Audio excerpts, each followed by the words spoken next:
TV XYZ, proudly brought to you by X Natural Mineral Water, simply natural. And of course, if you're loving my makeup, it's no other than Black Secret Makeup. I wouldn't talk much because Obobi Adakun Opoko has got a message for you this morning.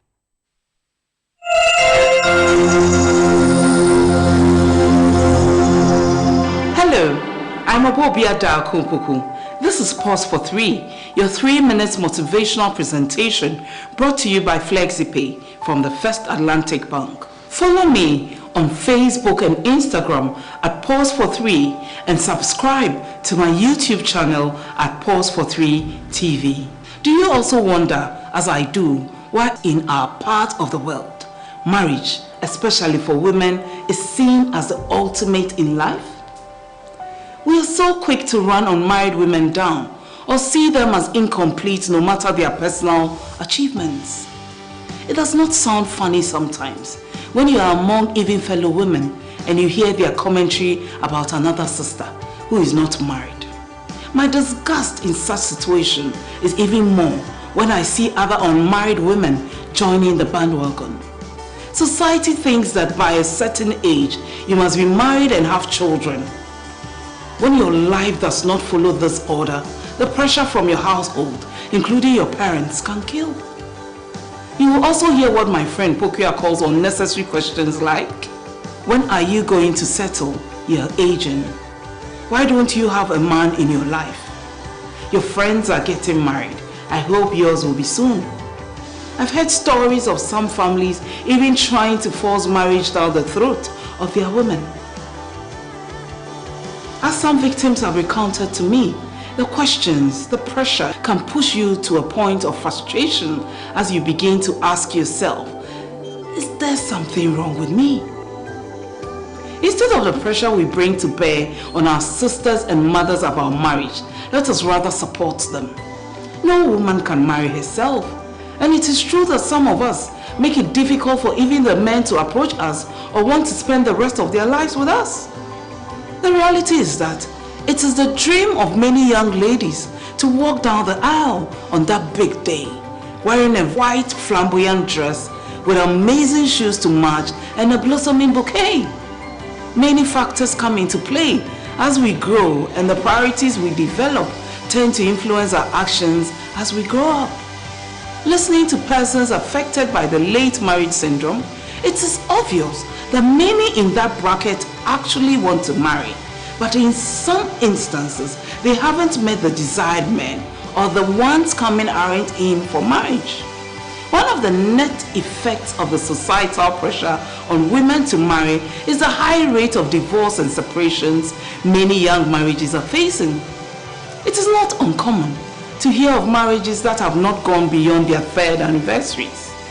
Why should we continue to pressurize our sisters and virtually push them into marriage with persons that they are incompatible with? You will be surprised to know the number of marriages that are not working, but the women are determined to remain in it because they are scared of society seeing them as failures. A lot of women are living depressed lives because of how we treat them and the things we push them into. Thank you.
Yeah, so it seems it's going to be partly cloudy between the early mornings 8 a.m. to about 9-10 a.m. I actually can feel that it's cloudy. Can you?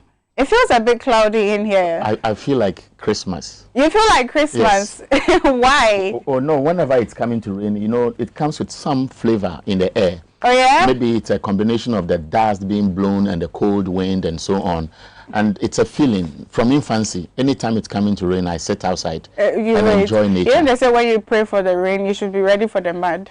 Yes, of course. I actually do like the sound of the rain hitting the roof. Yeah. That's your favorite. It's calming. There are times when I can't sleep, and so I've downloaded. You know, in the village, you don't have the ceiling. So when it rains, it hits. And those days, it was the Kumasi Zingli. You know, when you are approaching Kumasi, the trademark is that you see something brown. If you don't see it, it's not Kumasi. It's not like so where the people have gone for a special carpenter to roof almost every building. You know, when you are leaving a Joso towards Kumasi, you look at the buildings around. Very shiny, almost every house. But when you hit Kumasi proper, Kejitia or Keitia, as they say it. So you see that it's red, huh? This morning I've struggled. Why? I was looking for my glasses. Oh. So I went to somebody's wife's house. Hey, Eric. Mrs. Adonutenge. I knocked the door and I said, I'm looking for my glasses. I'm sure it's in your husband's car. So you can imagine what happened to me yesterday. Oh, Lord have mercy. Like their deeds. And when they were playing the gospel music, I felt that Azan Krife in you. It's not Azan. No, why are you attacking when I was at the I'm very spiritual, school, you know. No, it's just a joke. I was a member of the SU when I was at the secondary school. Right. But when I went to the university, I veered off because peers influenced me. And so what I easily influenced by let me peers. tell you my testimony. Okay, what I hated was that sacrifice. That was the time when this foreign gospel was coming in. Right. And when you meet everybody, they'll be singing this foreign. It became a lifestyle. That's not fair. The local gospel actually has a hey, you see the this foreign gospel like they want to die. That'll be too much. So they slick each other. They become, it's like a Catholic taking communion. Father, come the way. You go to the Catholic church and watch them when they take their communion. Charlie, as if they work self, Charlie. Charlie. I'm not minding you, and it's not fake. Those of us who do that, we're actually very spiritual. Well, that's my opinion. But I'm sure Gideon will side with me. Charlie, they listen to foreign gospel and make it feel like why? On that note, we'll start with our newspaper headlines. I have the Ghanaian Times, and I'll start with that. So the banner story is talking about 2 policemen, military officers, and 8 others who have been charged. Apparently, it says they've been granted a total of 18 million Ghana cedi bail for conspiring to commit high treason. Also, Ekrapin Polo has been making headlines since the weekend, and she's still here. It says, stop posting my nude pictures, coming from Ekrapin Polo, appealing to Ghanaians to stop posting her nude pictures. Also, the Ghana Health Service expresses concern about how low the public has interest in fighting against malaria. Now, 42 arrested over gruesome murder of girlfriend 27. This story was reported somewhere last month about a guy killing or slaughtering his girlfriend and also trying to commit suicide. His stomach, if you can remember that story. He's out of the hospital now, and the police have apparently arrested him and taken him to court. Also, on the back page of the Ghanaian Times, it says that Kotoko succumbed to Midiema. Yes, I got it. Now, Lagos City's dreams share points as well, whereas drafts humiliate Olympics. So, Olympic fans, I'm sorry. Are you ready? Or should yes, I'm ready. I have a number of papers. Daily Analyst, The Inquisitor, the Daily Dispatch, Business and Financial Times, and Daily Graphic. So, Daily Analyst on the front page, alarming COVID cases soaring at Kotoka International Airport. And Robert's land guards strike hard at Kaswa Millennium City. And I will end Galamsey by 2025. Akufo-Addo vows. I don't know whether he'll be the head of state by 2025, or it's one of those things just to escape that if by 2024 it's not solved, he will say, I've still not fulfilled the promise yet because I have 1 more year to do that. So that's the story on the front page of the Daily Analyst. Edgar Redu says we should just stop mining and add value to the land, and we can make more money. So that's the opinion on the front page of the Daily Analyst. The Inquisitor newspaper has 3 exciting stories. One After Agrade's arrest, police gurus in panic. Akompreko also drops bombs. I'm told it's Agrada. Sorry for the wrong pronunciation. GRA to prosecute tax defaulters to achieve 60 billion CD target for this year. CVM blasts Sam Jonah over debt crisis. CVM is the Concerned Voters Movement. And let me quote a paragraph. We'll find this gloom-ridden statement as unfortunate and inept, especially as it emanating from an individual who is being described in the media circles as a senior citizen. Mr. Sam Jonah should have used this opportunity better than he did. I don't understand why Sam Jonah's piece, which talks about Ghana and how he sees it, should attract this harsh criticism. And then CIPDIPS commends Energy Minister for his candor and readiness to solve energy problem. So that's how it comes on the front page of the Inquisitor newspaper, but I'm done for the two. Okay, so the Chronicle also on the front page says Akosa's evidence defeats Kofanochi Teaching Hospital's pathologist report. Now court rules that Adomfi victim did not die of cardiac arrest or hypertension. Also, Akufo-Addo to sack indisciplined DCEs, whereas Sir John got it all wrong apparently with regards to the fact that Ghana has become a low-income level country. So Ghana is, well, yeah, they're saying Ghana is. It says they got it all wrong on Baumia CVM. Also on the back so page, the CVM issue. Yeah. You know, it's interesting at this stage that Sam Jonah is no less a Ghanaian individual who has earned the reputation, and we all appreciate his background. He's got a lot of investment in the world. Yes. And he would wish Ghana well.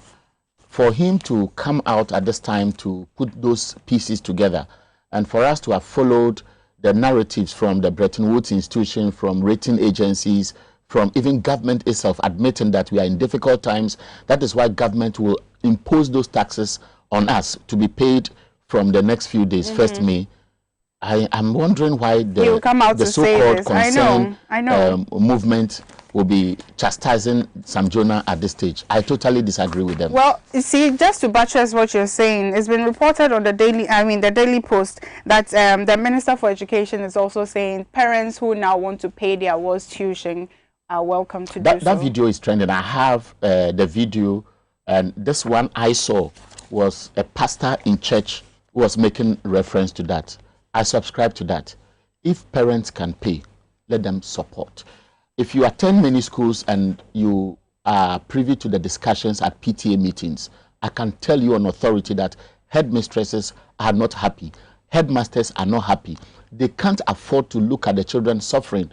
I am told some of these first-year students may even sleep on the floor because we don't have enough beds. And we have a number of parents who can pay, who can support these schools even by providing the beds, the furniture, anything the schools may need.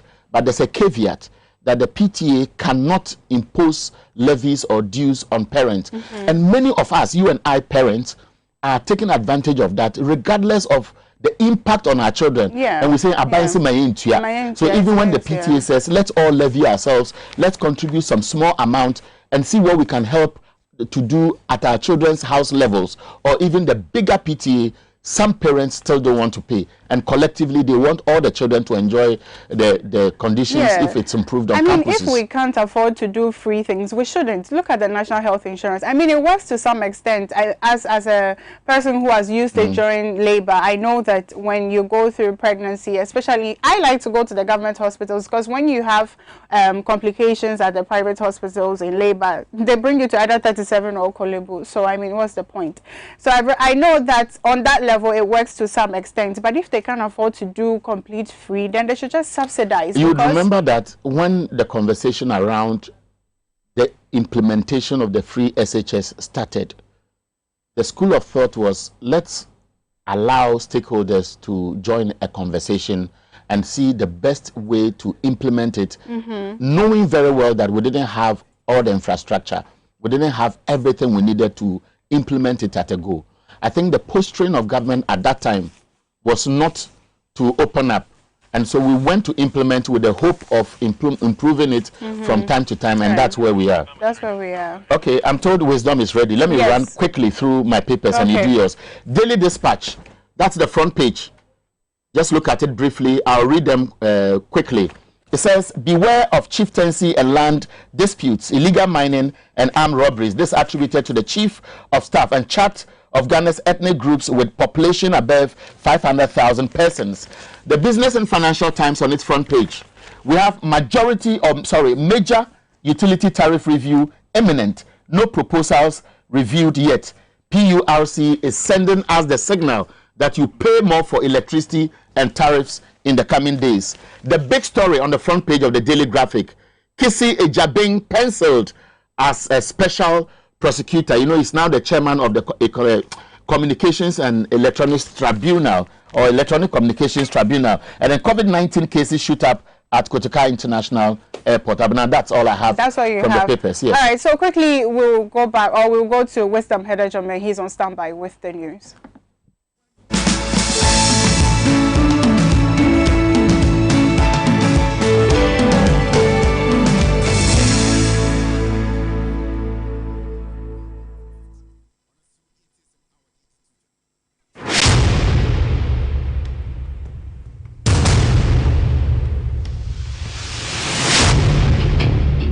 The average human body mass should have at least 60% water for optimal performance in any physical or mental exercise. We can help you maintain it naturally.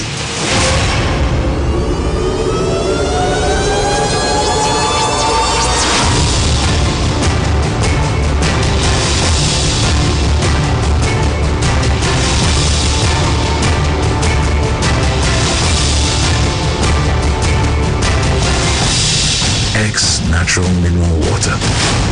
Simply natural. I love makeup. Applying it gives me so much joy. But when it's time to take it off, nothing does the job quite like the Black Secret Makeup Wipes. When I go somewhere and I feel really sweaty, I take my Black Secret wipe and I use it on my face. It picks me up and I don't look as tired as I did when I walked in. Before I work on a client's face, I like to go over it with Black Secret makeup wipes to make sure the face is clean. It doesn't leave the face dry and tight, but it keeps it soft and moisturized. Wipes say your bodo. Barco pick, and it gets the job done. Or baby, and the smell makes the experience even better.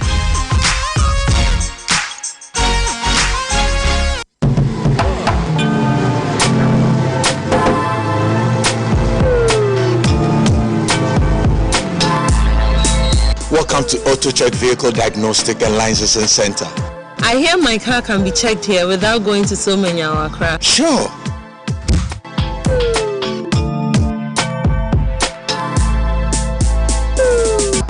Check, auto checks, check, auto checks, check. Emission, check. Auto checks. Alignment, check. Brakes, check. Visit AutoChecks at Koforidua Aquadum Road for the roadworthiness of your vehicle, from saloon cars to heavy-duty industrial vehicles. Madam, your car is now ready for the road. Thank you so much. Auto checks. Auto checks. Check. AutoChecks. Your safety, our priority. Check. Auto checks.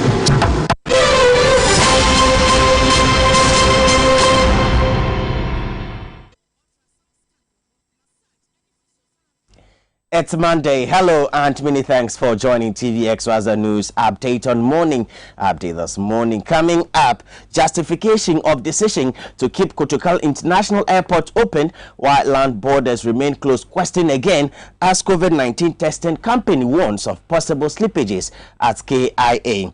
Also this morning, 5-member committee tasked to resolve land conflict to present its report in 2 weeks.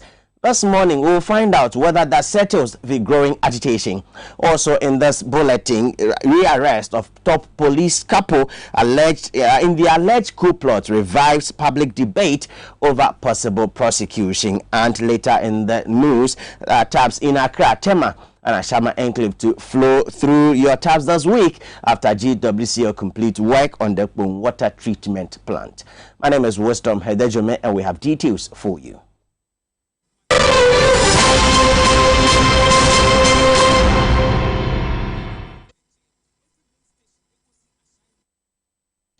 Many thanks for your company this morning. Let's begin the bulletin. And the Ghana Nurse Midwife Training Association is demanding the immediate payment of their 8-month arrears owed trainees across the country. Now, a statement jointly signed by the National President Elijah Amfo Ejay and General Secretary Lambert Nobisila Ansa yesterday expressed serious concerns about the plight of more than 80,000 trainee nurses and midwives following delay in releasing their monies. The tone of the letter, which was directed to the President Nana Akufo-Addo, noted with concerns that some students have not been paid for the past 13 months. Now, the council is wondering how officials want the student to continue coping under the prevailing conditions. The statement also noted that the trainee nurses and midwives currently undertaking a 1-year mandatory national service are also owed month arrears without any explanation. It has since issued a 1-week ultimatum beginning today, April 26, 2021, for the payment of all allowances. Now, the Ghana Nurse and Midwife Training Association said the only compromise will be a consensus with the various heads of the national institutions to be considerate enough to reach a flexible terms to allow students to pay for their fees and write the end of semester exams. Now, away from that and to another major concerns over management of COVID-19 cases in Ghana is raising eyebrows about government assurances. Now, the main company which is in charge of COVID-19 tests at the Kotoka International Airport has issued an alert about the astronomical increase in reported positive cases.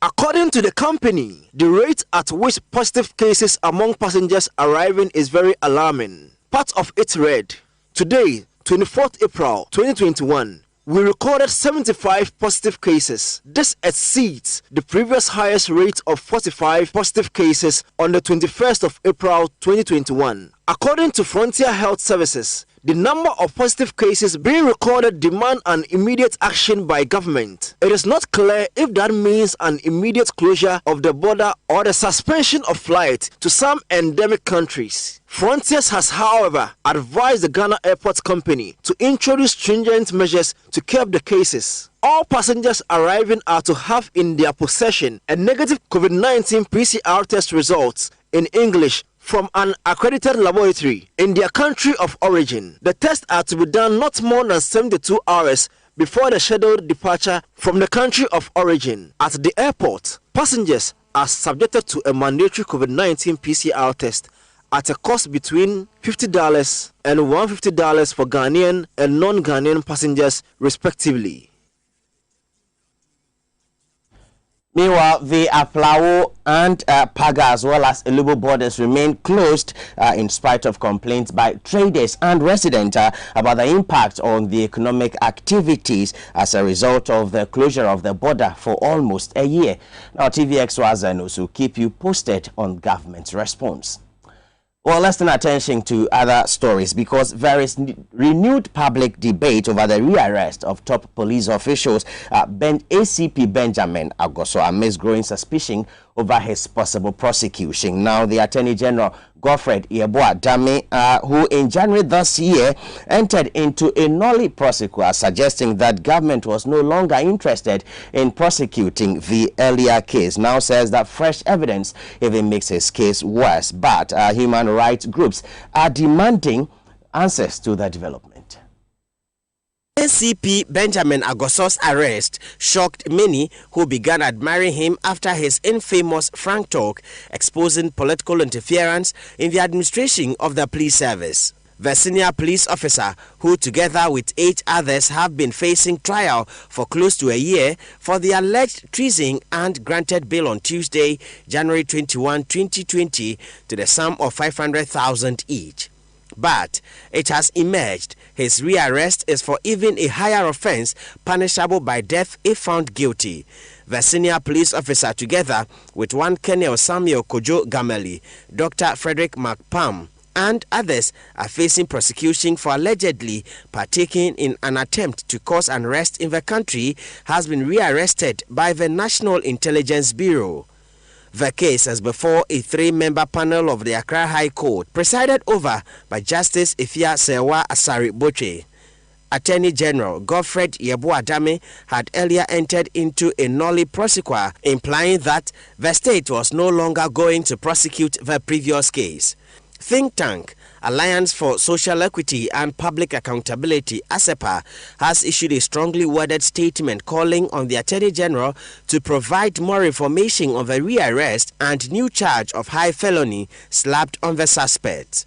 The statement, signed by Executive Director Mensa Thompson, said, quote, "As a human rights organization, we have great interest in the matter, particularly on matters affecting the fundamental right of individuals to a fair trial," unquote. ACP Dr. Agozo and Colonel Samuel Gameli, who were charged with abetment of high treason, were each granted bail in the sum of 1 million cedis each, with 2 sureties, one to be justified. The rest of the accused persons charged with high treason and conspiracy to commit high treason were also granted bail in the sum of 2 million cedis each, with 2 sureties to be justified. Well, let's talk about water now, because residents of Accra, Tema and Ashaiman and nearby communities who had to endure without water for the past 5 days would be relieved a little. This is because the Ghana Water Company says that is satisfied with work done on the major pipeline from the water treatment plant, and water is likely to flow within your taps beginning tomorrow. I was part of the news team that visited the site. GWCL over the weekend said engineers were working around the clock to ensure the restoration of water to affected communities by dawn of Tuesday. The interruption in supply from the water treatment plant for the past 5 days was as a result of plant major maintenance works, including the replacement of a damaged 42-inch transmission pipeline at Bechele Junction. Sanitation and Water Resources Minister Cecilia Abinadapa, who inspected progress of work last Friday at the site, commended the GWCL for the initiative to progressively change all overaged underground pipes. She served notice persons owning properties in waterways should prepare for demolishing of their properties. The power is within the assembly, who gave the permits for them to construct these concrete. We will write to the MCE, to the assembly, to make them aware. I don't think this was done in the last 2, 3, 4, 5 years, or maybe even 10 years, some are more. And then we will engage those who have done it and make sure anytime we want our right of way to work on the pipes, we are giving the right of way. We are going to write for a buffer of 20 meters this way and that way, to make sure machines like these will have access to come and do the work as needed.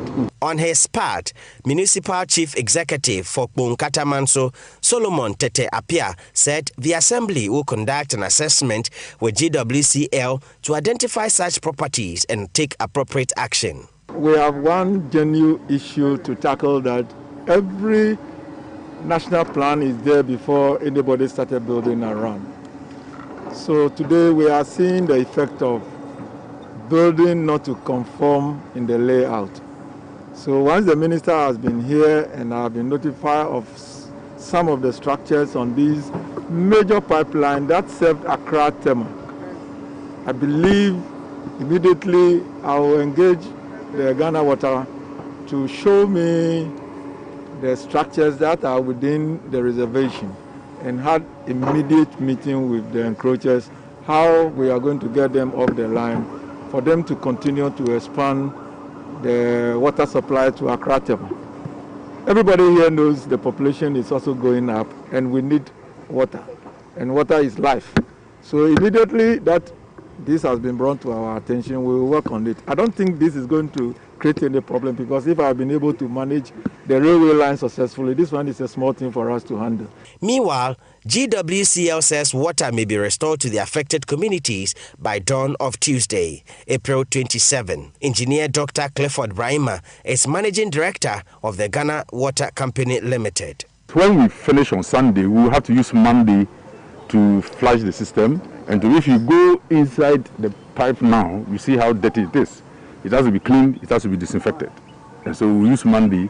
Probably, I'm sure by evening of Monday, we should start pumping. And once the pipes are empty, now we've shut it. Once the pipes are empty, it's like you driving from Tong to Tema. You cannot start your engine in Tong and get to Tema at the same time. So the water is also going to travel. And so the traveling time might be the reason why it might delay for people to get water in their pipes. Otherwise, for Sunday, we should be done. Monday, the cleaning should also be done. And so water should start flowing through the pipe. Exactly, by dawn on Tuesday.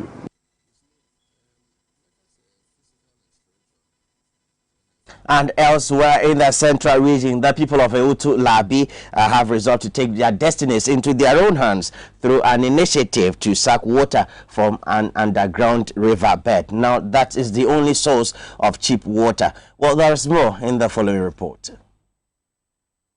It is one of the small farming communities in the Eutu Senya West district of the central region. It is largely deprived and neglected over the years.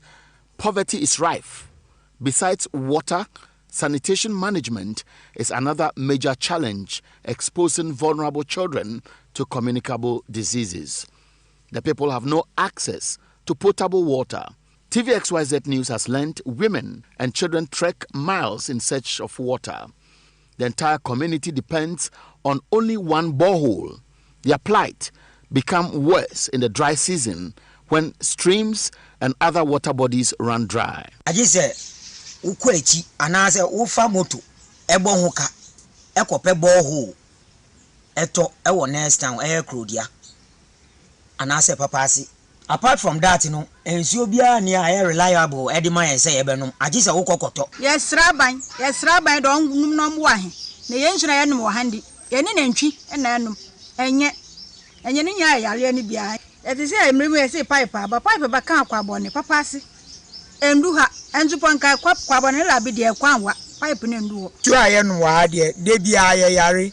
Na esan say ye ni nsu papa enti eno ana yenum. Opinion leaders claim several appeals through their MPs, the DCE and other influential persons have been futile. They are now compelled to take their own initiative.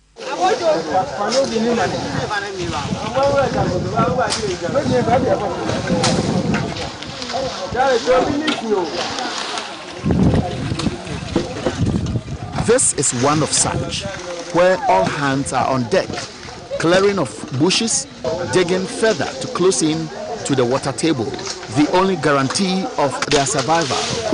The chief of Eutu Labi, Nei Kwao Amo II, who is personally leading the initiative, did not hide his frustration.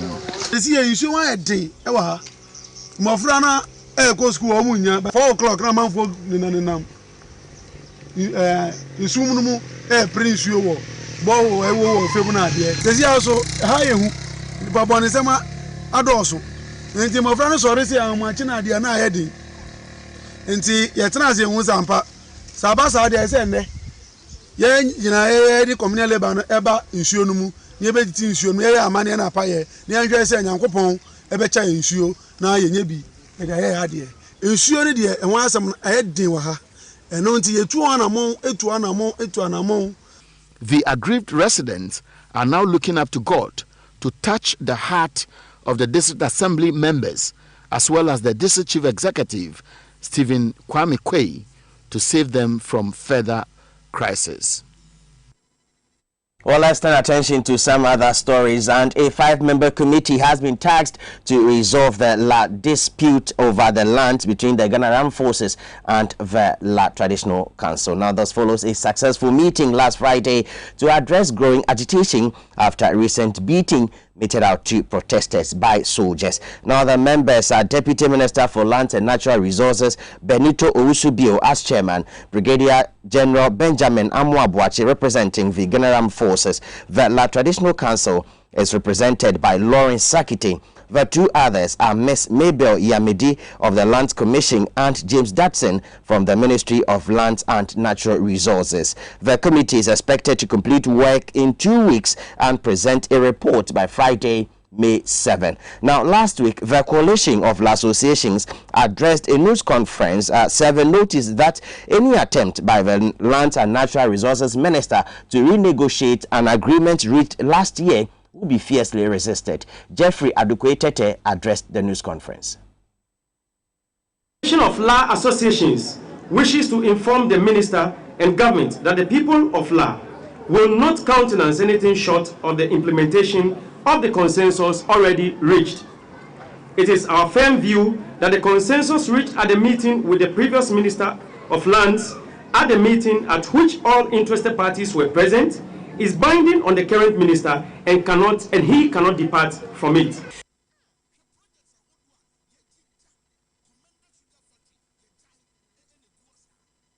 So Jeffrey has joined us on the phone. So Jeff, good morning and many thanks for your time. Now, how is the Association of La, the Coalition of La Associations receiving those news? Good morning and thank you very much. Let me say happy good morning to your cherished viewers. We have been briefed by the traditional authorities about the outcome of the meeting last Friday. Unfortunately, we are unable to come to terms with the reasons why the minister would form another committee to get back into this whole thing that has already been negotiated and completed. That's exactly the notice we served the last week, that we will not countenance any attempt at altering or renegotiating the deal previously had in 2020. I don't understand, and I'm yet to come to that. Why would the minister reconstitute a committee made up of the same people who were part of the committee that worked in 2020? For what purpose? What is it seeking to achieve? Is there anything the minister knows that we are not aware of? Then he should let us know. Because it appears there is some kind of maneuvering behind the scene to ensure that they alter the previous arrangement. So, my brother, all we are seeking from the minister now is that we want the implementation of the previous agreement. Anything this new committee comes up with, which is not in tandem with the previous agreement, we are going to reject. Now, I heard from the deputy minister, who is the chairman of this new committee, that the two parties, the feeding parties, should not go on the land until there is a resolution, amicable resolution to this issue. Unfortunately, over the weekend, we have sent our recce, and the military contractor is still working on the site. And so this morning, as I speak with you, the coalition is going to have a meeting, and will come to an agreement as to what we are going to do next. Most likely, we are going to mobilize this time not only the people of La, but the entire Gadambi region. And let me tell your viewers that the entire region is behind us solidly in this fight. Now it is no longer a La fight, but a regional fight. So we are going to rally everybody, and we are going to go on the side. The military can now decide to kill the whole Greater Accra region, the indigenous of Greater Accra region, so that they will have the land, as we have said previously. Jeff, we wish you well in your quest to reclaim your stolen land. And that's Jeffrey Tete, who is spokesperson for the Coalition of La Associations. Well, we will follow up for more on that particular development and trust TV XYZ News to bring you comprehensive detailing of that development. Now, that'll be it for this morning's edition of News in Brief on Morning Update. As always, do log on to myxyzonline.com for more stories. My name is Wisdom Hedejome. Good morning.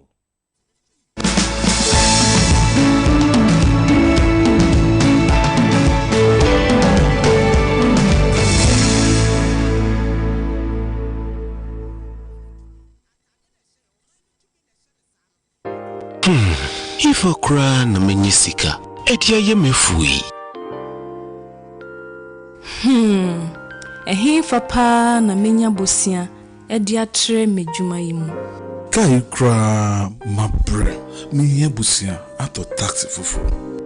Suhum Rural Bank. Suhum Rural Bank.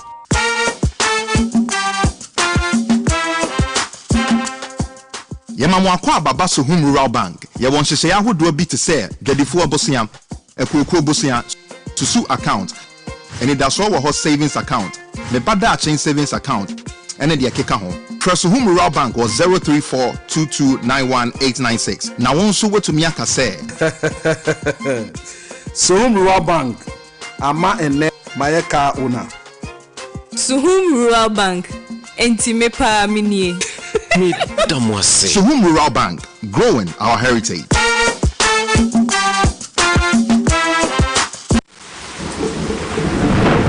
Peace of mind is very essential in your journey to success. For Akwesi Papa, peace of mind means having a proper covering over his family. Literally. For Araba, aka Injection Mama, it's about having the funds to complete her advanced nursing course. And as for Corporal Odami, it's as simple as reporting on time for his shifts. Sometimes all you need is a simple push. At Needs Microfinance, we have tailor-made loan packages for salaried workers under the Controller General's Department. With the low interest rate and quick wahala-free process, you are guaranteed of a timely solution to get back that peace of mind, literally in 30 minutes.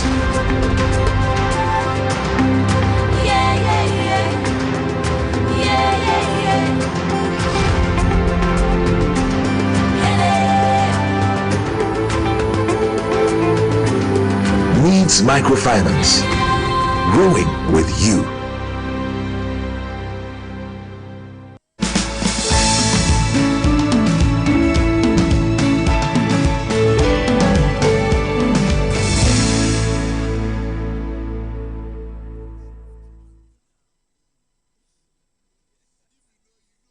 Welcome back to the morning update on TV XYZ, proudly brought to you by X Natural Mineral Water, simply natural, and of course Black Secret Makeup. If you have black spots and you've tried every other thing, it's not working, just get the Black Secret Makeup facial wipe and you're good to go. You may even walk about without makeup if you want to, because then most people I know try to hide their black spots with the makeup. But also if you want to look natural all the time, then your go-to makeup is of course the Black Secret Makeup.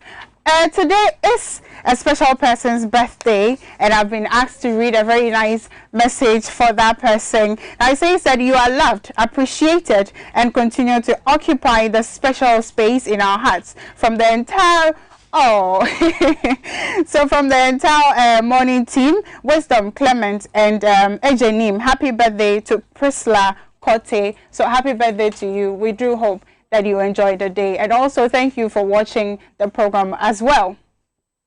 Now we are at the social segment where we discuss issues that are bothering you, bothering me, and bothering the entire nation as well. And today, one of such issues happened to be the statement that was issued out by the Frontier Health Services to the Ghana Health Service, and of course the Ghana airports as well. Now when I saw the letter, to be completely honest with you, I was asking myself why they would publish this or put this out there and not directly send it through email or even go to the office and deliver. But after I read the first paragraph of the statement, I understood why. Apparently, on the 21st of April, so the letter has been put on the screen and we'll go through it together. Now, apparently, it says here that we write in reference to our letter dated 21st April 2021 with the above subject to bring to your attention once again, with emphasis on the once again. This is why I say that I understood why they put this statement out there. So it says, once again, the unprecedented rate of positive cases being recorded at the Kotoka International Airport. Now it says that today, which is the date dated for the letter, this very letter that was issued, 24th of April 2021, we recorded 75 positive cases. Now this exceeds the previous highest rate of 45 positive cases on the 21st. Now we once again appeal to all stakeholders to implement stringent measures on the quality of PCR results acceptable for entry into the Republic of Ghana. It has become imperative to implement new guidelines to curtail the influx of positive cases into the country. Now, they apparently sent some attachments that they are talking about here, and then it says, we trust our request will be given urgent attention. Hopefully this is given urgent attention, because if you see or you saw in the statement that was put out there on the 21st, they did report that they had reported 45 cases to which nothing was done about. Reason they are issuing this statement and putting it in the public domain for everybody to see. So then it's not necessarily to create panic, but it is to make sure that something is done about this. Now, again, when you see these things happening around, you ask yourself, how did the airports that they are coming from miss this? They were tested, because then we know for sure that all the airports in the around the world are testing people that are coming into their country and going out of their country. So how did they miss this? Or is it that the test that they're doing in here is a bit faulty? Because we also remember that the MPs they were angry with the fact that Noguchi tested them positive for COVID. They sought second opinion and they were negative. But regardless, this is an issue that is of concern that we need to take a look at. Now, we will be talking to Dr. Thomas Anaba, African Center for Health Policy and Analysis, to find out more or to answer some of the questions that have been raised with regards to the statement that have been put out there. Now, good morning, Doctor, and thank you for talking to us. Good morning to you, and good morning to your cherished listeners and viewers. All right. Now, Doctor, when you saw this statement or when you heard about it, what was your initial reaction? Really, it made me feel very bad, and that if we don't take serious measures, our lives would be in very precarious states. So, yeah, it's like a shock to me, and then because definitely there are mechanisms that were put in place around the whole world to prevent the influx of COVID-19 cases from one country to the other. So hearing that numbers are increasing at our port entry point simply means that there is a process that has failed. What are those processes? There must be a check of that person's health condition, his status for COVID-19 in the country he's coming from, the country of origin, or his last link before he gets to Ghana. There must be what we call a checkpoint in Ghana to make sure anybody entering to doesn't have COVID. If it happens that at Kotoka International Airport, our system is detecting large numbers of COVID-19 cases, it simply means that the country where they are coming from, the processes there were not properly done. We have heard of several fake results in the system before. And I think that this is something that should alert government, one, to strengthen our barrier, to strengthen the testing at all our entry points, simply because there is a surge in many countries now in Europe, including India. And also get our embassies, our security agencies outside in the international world to really do cross-check to see how true those labs that they are bringing to Ghana were really done. One, all those who have tested positive now, it's very easy to know where they tested their blood or tested their samples to say they are negative. Our security agencies, aviation, civil aviation authority, with our embassies abroad, can easily track these centers to see whether they really did test on these people, if only they had a COVID-19 test which was negative. Then they have to put some red flag. But I remember very well that there is a fine for any airline that brings in somebody with COVID, if I'm not mistaken. So the airline that brings anybody with COVID should also be scrutinized to really see where the blame is coming from. Either it's from the testing center or it's from negligence of the airline, because all tests that they bring to climb the flight must to board the flight must be authenticated to make sure that they are really negative. Because you can't just fly within 72 hours, land in Ghana, and you are COVID positive if you are not positive. So that is what I'll be calling for, that our government improves the testing system, strengthens the testing system, puts in spies to make sure nobody skips the control mechanism at our airport so that people don't come in with COVID-19, and also get our embassies abroad to tackle those laboratories that have given certificates to people to come into Ghana that they are COVID-19 negative, meanwhile they are COVID-19 positive. Or else it could also be that we have false positive. Scientifically, one can also say, no, perhaps you have false positive. Yeah. Is there any reason we should have false positive? Is it the laboratory? Is it this? So there could be what we call cross-checking. If they are found from people to be positive, take their samples to another institution independent from the one at the airport. Let them test to see whether the airport team is also giving us very accurate reports, because there have been cases whereby there have been arguments that you give me positive, I go to check somewhere and I'm negative. So which laboratory is saying the truth? So let's find a third laboratory to also cross-check and see whether we could have a different information or a different result. Yep. Right. Now, Doctor, whether false positive or not, I mean, the borders, Aplao, the Lubu Paga borders have been closed. And these borders, we have people that do businesses, that these businesses, they feed their families with. But we've opened the airport for people coming from countries where the COVID cases are high to come in here. So at this point, do you think, or would you suggest that the airport be closed until further notice, until we have done what needs to be done?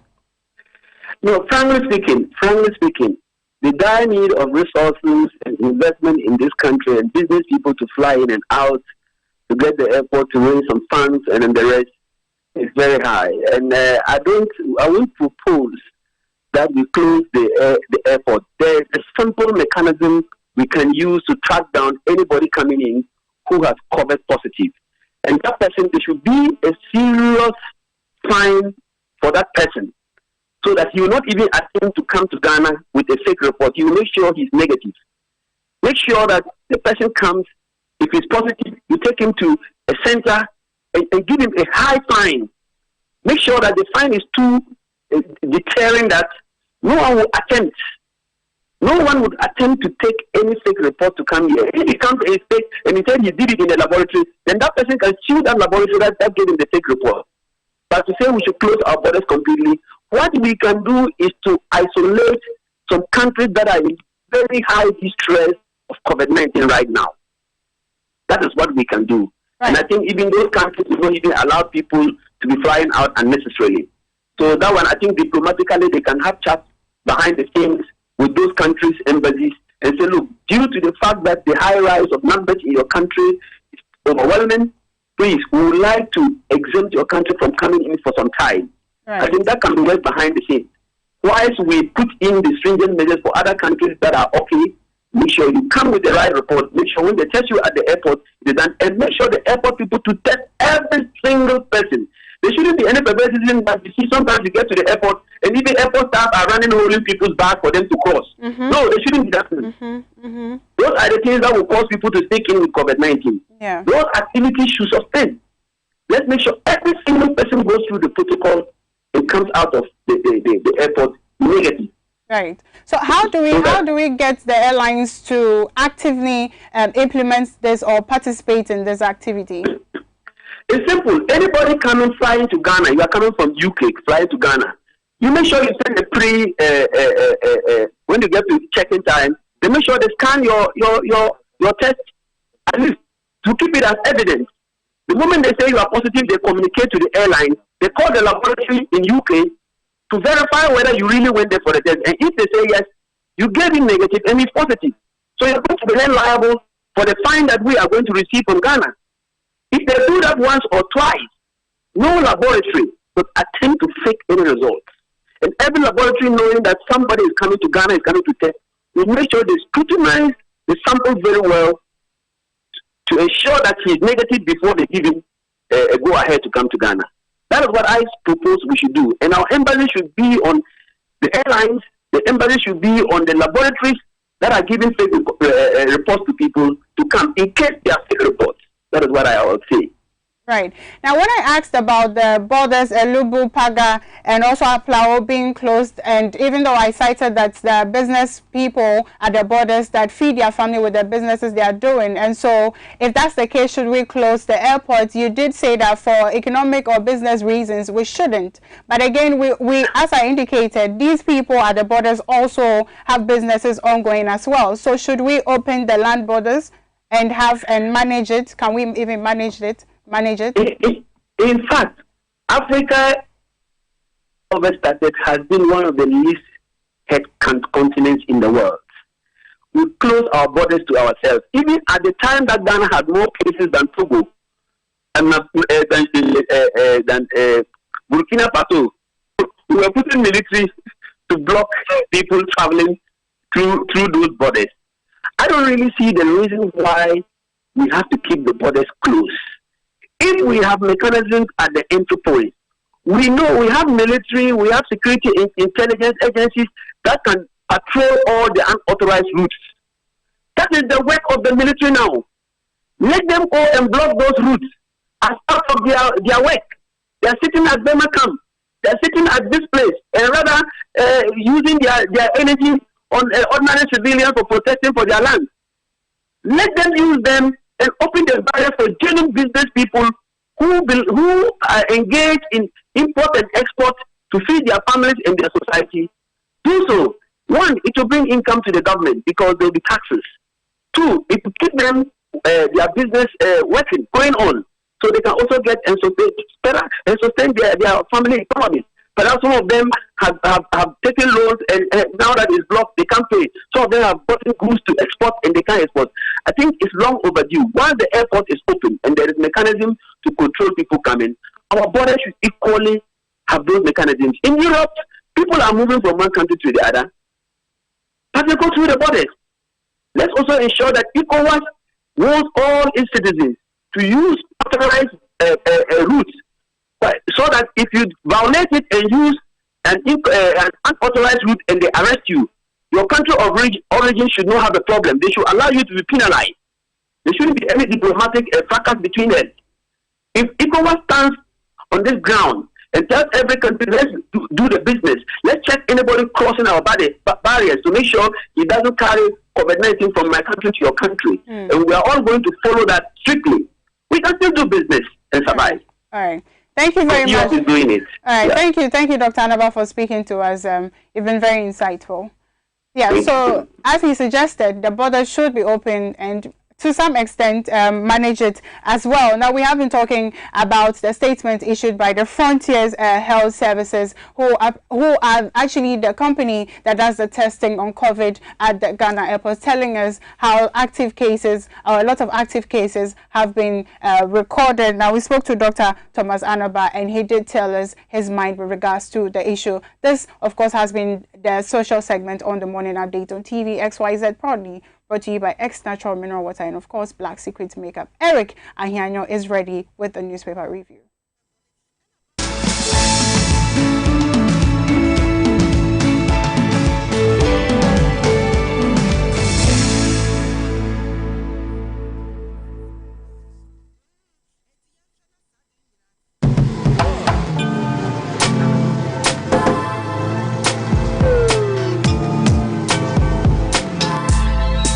Welcome to AutoCheck Vehicle Diagnostic and Licensing Center. I hear my car can be checked here without going to so many Accra. Sure.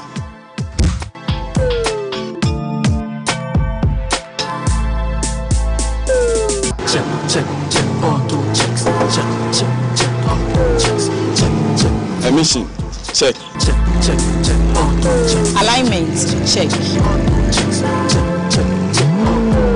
Brakes, check. Visit AutoChecks at Koforidua Aquadum Road for the roadworthiness of your vehicle, from saloon cars to heavy-duty industrial vehicles. Madam, your car is now ready for the road. Thank you so much. AutoChecks. AutoChecks. Check.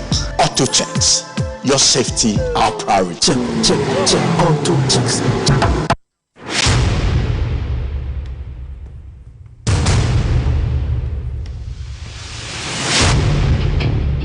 The average human body mass should have at least 60% water for optimal performance in any physical or mental exercise. We can help you maintain it naturally.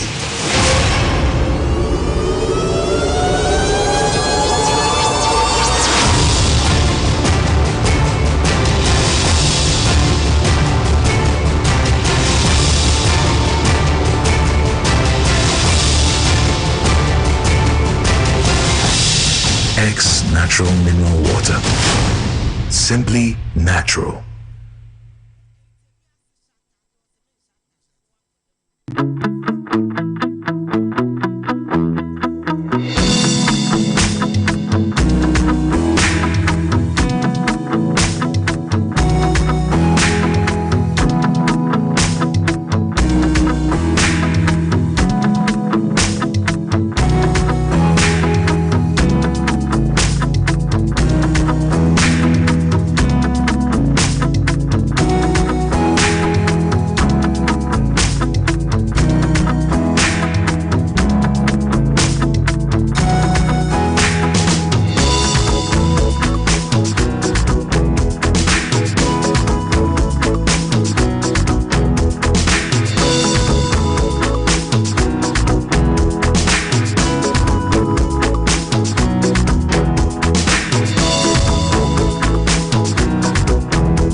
Welcome back. This is a morning update on TVXYZ Xyz TV. And for those of you who follow us on social media, I can always refer you to Facebook and YouTube. All you have to do is to look for TVXYZ, look for our YouTube channel, same for Xyz TV, and join the conversation later by sending us your WhatsApp message on 0556 999 999 0556 999 999. This morning, John Kweku Mensah Mauto, who is Dean of Students at the School of Graduate Studies at the University of Professional Studies, Accra, will be joining us by phone later on this program. And Mensah Thompson, Executive Director of ASEPA, is also with me in the studio. You're welcome, Mensah. Small boy danger. How's everything? Now, this weekend, lots of things happened. Which ones really pushed you? Well, I think it was insightful to read the commentary of Dr. Xyz Jonah on the economy, the culture of silence, and everything that has characterized the President Akufo-Addo's regime. It was a very insightful one to read. I've read a couple of reactions around it, some very ridiculous from people who do not even have the capacity to hold the cloth of Dr. Xyz Jonah, attempting to take a swipe at him. But of course, looking at how deep he is and the caliber of person he is and what he's achieved in this country, and how core he went with the issues that he raised, it's expected that these social media laggards, as rightfully called, would descend on him.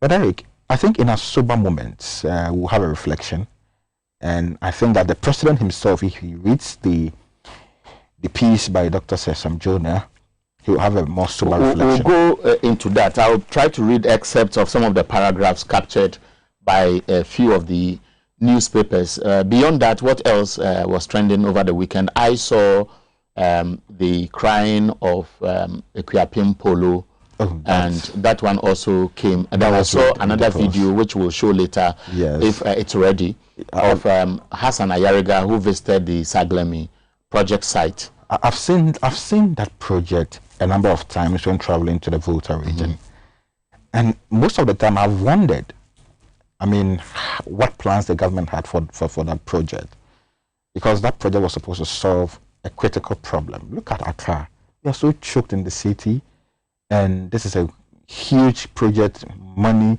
spent in it, and all this money left to go down the drain. But it gives you a wider perspective of this government's attitude to projects of its predecessors. Okay, and I know that you have issued a statement, and most of the papers are covering the re-arrest of ACP Dr. Benjamin Agojo. We have the Daily Graphic captures it as suspected coup plotters granted 18 million cedi bail. That's how it appeared on the front page of the Daily Graphic newspaper. I've seen a few other publications, and I want to start the conversation with it. Why will you poke your nose into an action by government which targets suspected persons who want to commit treason? Eric, as you may be aware, ASEPA is a civil organization with key interest in human rights and public accountability. And so this issue goes to the core of what we stand for as an organization in protecting the fundamental rights of ordinary Ghanaians and citizens. Eric, it also goes to the core of accountability to the state. And I'll put this in perspective. These people, the crime that they are accused of having committed is a crime against the state. The constitution that they may have attempted to overthrow is not the constitution of the Attorney General. It is not the constitution of President Akufo-Addo. It is the constitution of the Republic of Ghana, which derives its powers from the sovereign will of the people, you and I. And so in dealing with, or in remedying the situation, the government owes we the people utmost transparency and accountability. And that is what seemed to have been missing, or that is what seemed to be missing in this whole management of the issue. One, we saw last year, government came out, informed us, paraded these people that they were planning to stage a coup, with ridiculous evidence to back it. I mean, yes, of course, national security. Nobody can question the actions. These people were charged with treason felony. They were granted bail pending prosecution. That was almost after about 8 months or so, when they had been remanded in police custody, or custody, prison custody before the Attorney General decided to file the nolle prosequi. So is that the reason for your action now? So just after that, the Attorney General comes and says he's not interested in the matter anymore. So these people are somewhere. The matter seems to have died down. We don't know what is going on. Only for us to hear over the weekend that these people have been rearrested by the security agencies again, and this time charged with high treason, which is the highest crime of the land, which its only penalty when found guilty is the death penalty. And in all this, the government have not seen the need to bring the people up to speed on what is going on. Now, if you follow the proceedings before the nolle prosequi was filed, you'd have realized that they made references to text messages, to group chats, to monies being transferred to support those groups who may have been planning to do what they are allegedly they may have alleged they did. All this evidence existed, and still they were charged with treason felony, and still the Attorney General decided to file a nolle prosequi to discontinue the case. So what has changed this time round? That they have been rearrested, recharged with high treason. What has changed within this? But Dami was telling the court, even when he attempted to tell the court not to grant them bail, he suggested that they now have fresh evidence, which will surprise many, as they told the nation some months back when these suspects were picked up. Eric, what new evidence has been uncovered? The first one, they told us they saw messages, they saw this, they brought some, they said they were manufacturing explosives and what have you. What fresh evidence has come that they haven't seen the need to bring the public up to speed? Because I was expecting that the Attorney General, after rearresting and charging these people, will issue a statement to tell the people of this country that, look, these were people who were arrested by the state, charged with treason felony. The state have found fresh evidence on them, which suggests that the state wants to continue the matter. And then, so the state is going to charge them. That's not going to play out in court. No. Because you know the Attorney General will not listen to your request that tell us why you have brought Agojo to court, because they know that when they go to court, they would have to justify their case. Eric, exactly. This thing will play in court. Unfortunately, this country is not run in a court. This is a republic. This is a democracy. Utmost accountability lies with the people. And that is why issues that affect the core of our democracy, such as the Supreme Court election petition, which is not even a criminal matter, or has nobody has been charged with a crime, but because of its consequences to the state and the democracy, the court, which does not allow cameras in its sitting, allowed you journalists to put your cameras there and show the whole world and the country what is going on there. And so, because of the peculiars, who have been charged with treason in this country. This time around, they've been charged with high treason. And its remedy is death, punishable by death. It's a serious matter. It's not a joke. And so, the state owes us some level of transparency. Because as civil organizations, we are just not interested in the matter. We are also interested in the rights of this individual. Fundamental human rights of citizens, their right to a fair trial, and their right to be adequately heard, and ensure that they are offered the best of treatment. Because according to our laws, you are innocent until proven guilty by a court of competent jurisdiction. And so in all these instances, how are the rights of these people going to be protected? That is our interest. And so I'm surprised that the media has not taken so much interest in this matter, because when the right of one Ghanaian is abused, it is an abuse of the right of all Ghanaians. Because what's happening to them today can happen to you, can happen to me. We can't live in a country where the state can go arrest people, not tell anybody why they're arresting them, not tell the citizens what is going on, and just come and say, oh, they want to overthrow the government, and so you can go in and arrest people without any explanation. We don't live in a banana republic. We live in a democracy. Well, I don't know what your opinion is, but I quite remember that when Dr. McPalm and the others were arrested, the state exhibited some weapons and made the public aware that these were some of the exhibits they were going to present in court. I remember very well the Information Minister, Kojo Oponkroma, assured the country several months ago that when the evidence is laid bare, Ghanaians will be surprised at the gravity of the offense at that time. Now, more than 5 months, 6 months, 7 months, 8 months on, we know that ACP Dr. Benjamin Agojo was granted bail, I think on the 21st of January 2021. And 2 months after, they have been re-arrested. I don't know your own opinion, but I believe that you can be sending your text messages via WhatsApp number 0556 999 999. But going forward, a quick right. All this information that you just gave, when the information minister came out to tell us that if we find out what these people were planning to do, the state will be in shock or will marvel. All these things existed before the state filed the Monol Prosecutor to discontinue the matter. So what's new? What are your suspicions? My suspicion is that the issue happened under the previous Attorney General, Madam Gloria Kufu, who was handling the case.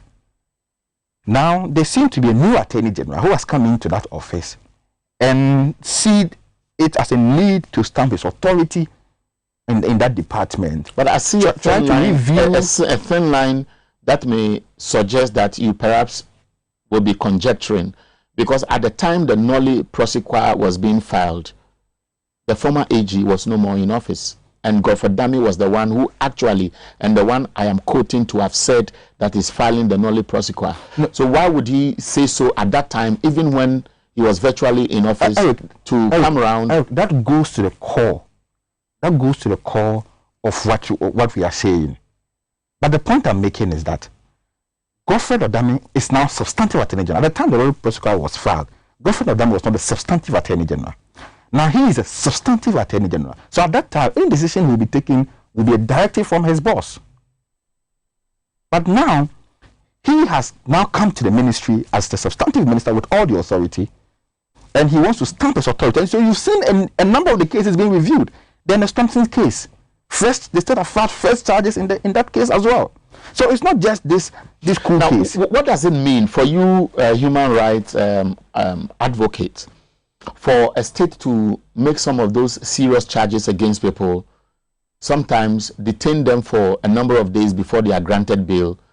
Those individuals get bad press, and the state later decides that they are going to grant you bail and then re-arrest you almost immediately and then charge you.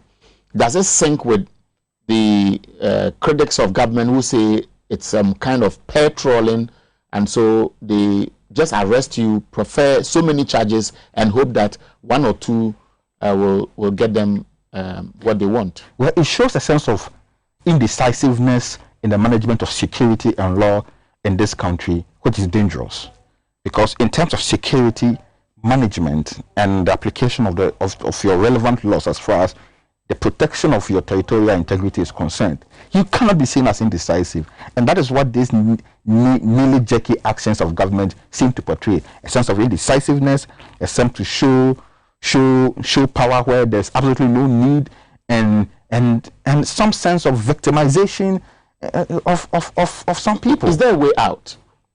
I don't know, but if I was arrested and charged wrongly, and then I went through all the processes, and it comes out that everything was wrong, I have a way out. I can sue government, isn't it? Yes, of course. So that respite is there for those who, some of us might think that they are being persecuted. Yes, of course, Eric, but to what end? How many people in this country have succeeded?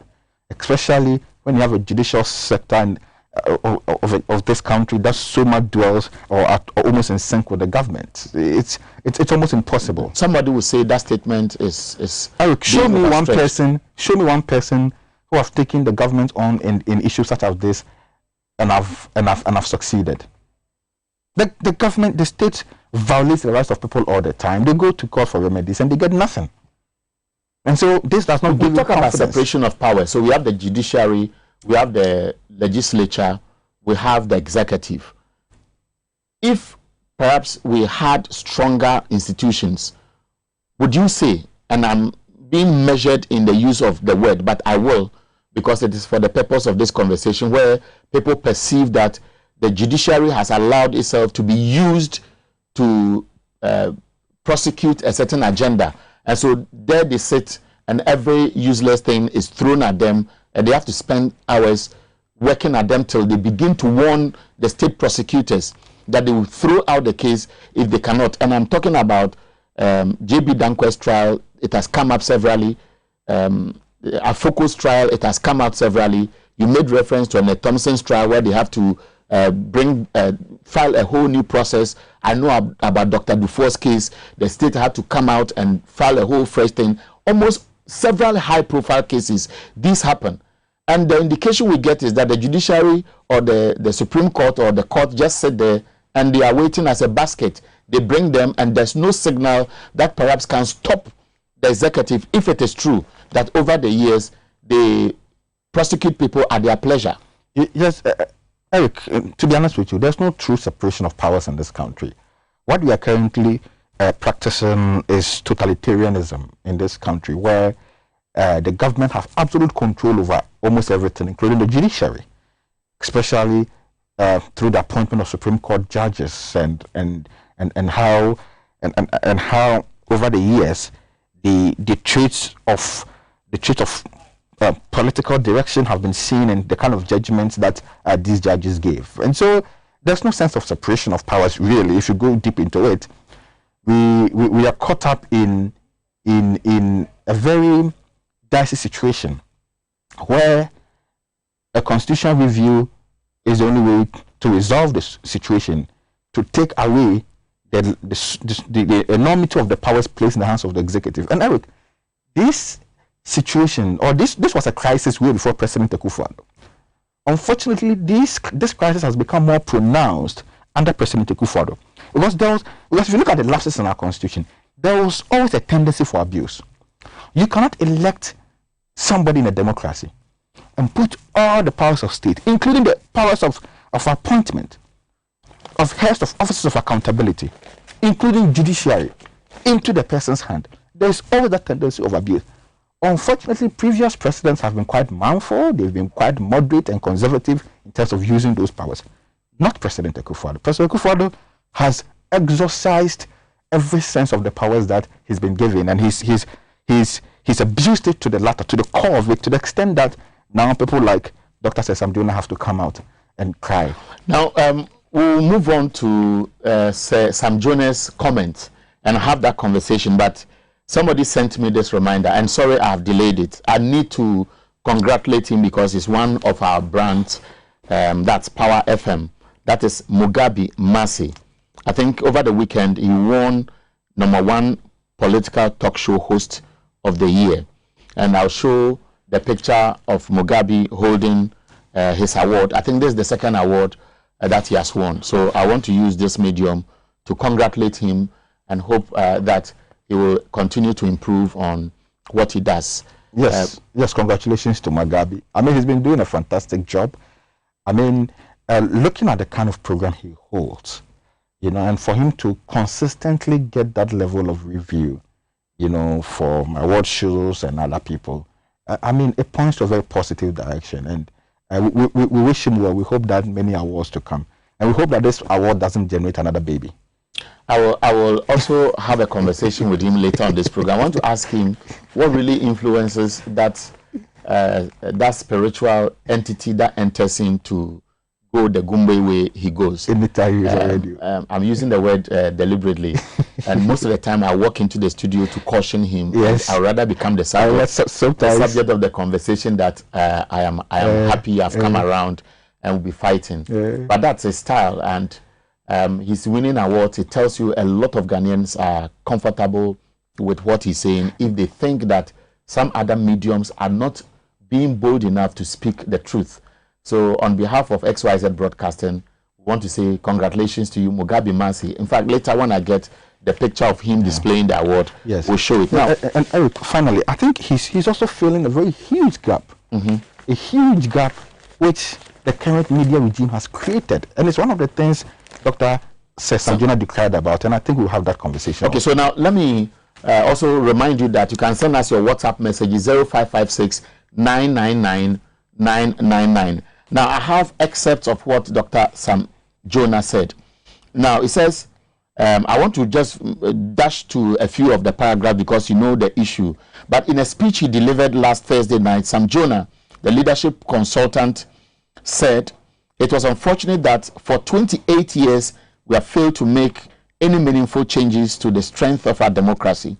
Actually, what we have is an executocracy, executocracy, not a democracy. In fact, his choice of word, I'm sure, makes a lot of impact on the message he sent.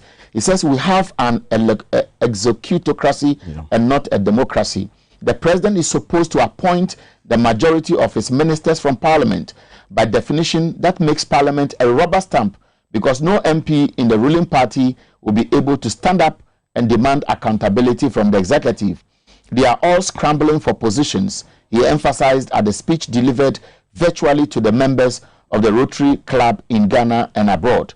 It was titled, Down the Up Escalator, Reflections on Ghana's Future by a Senior Citizen.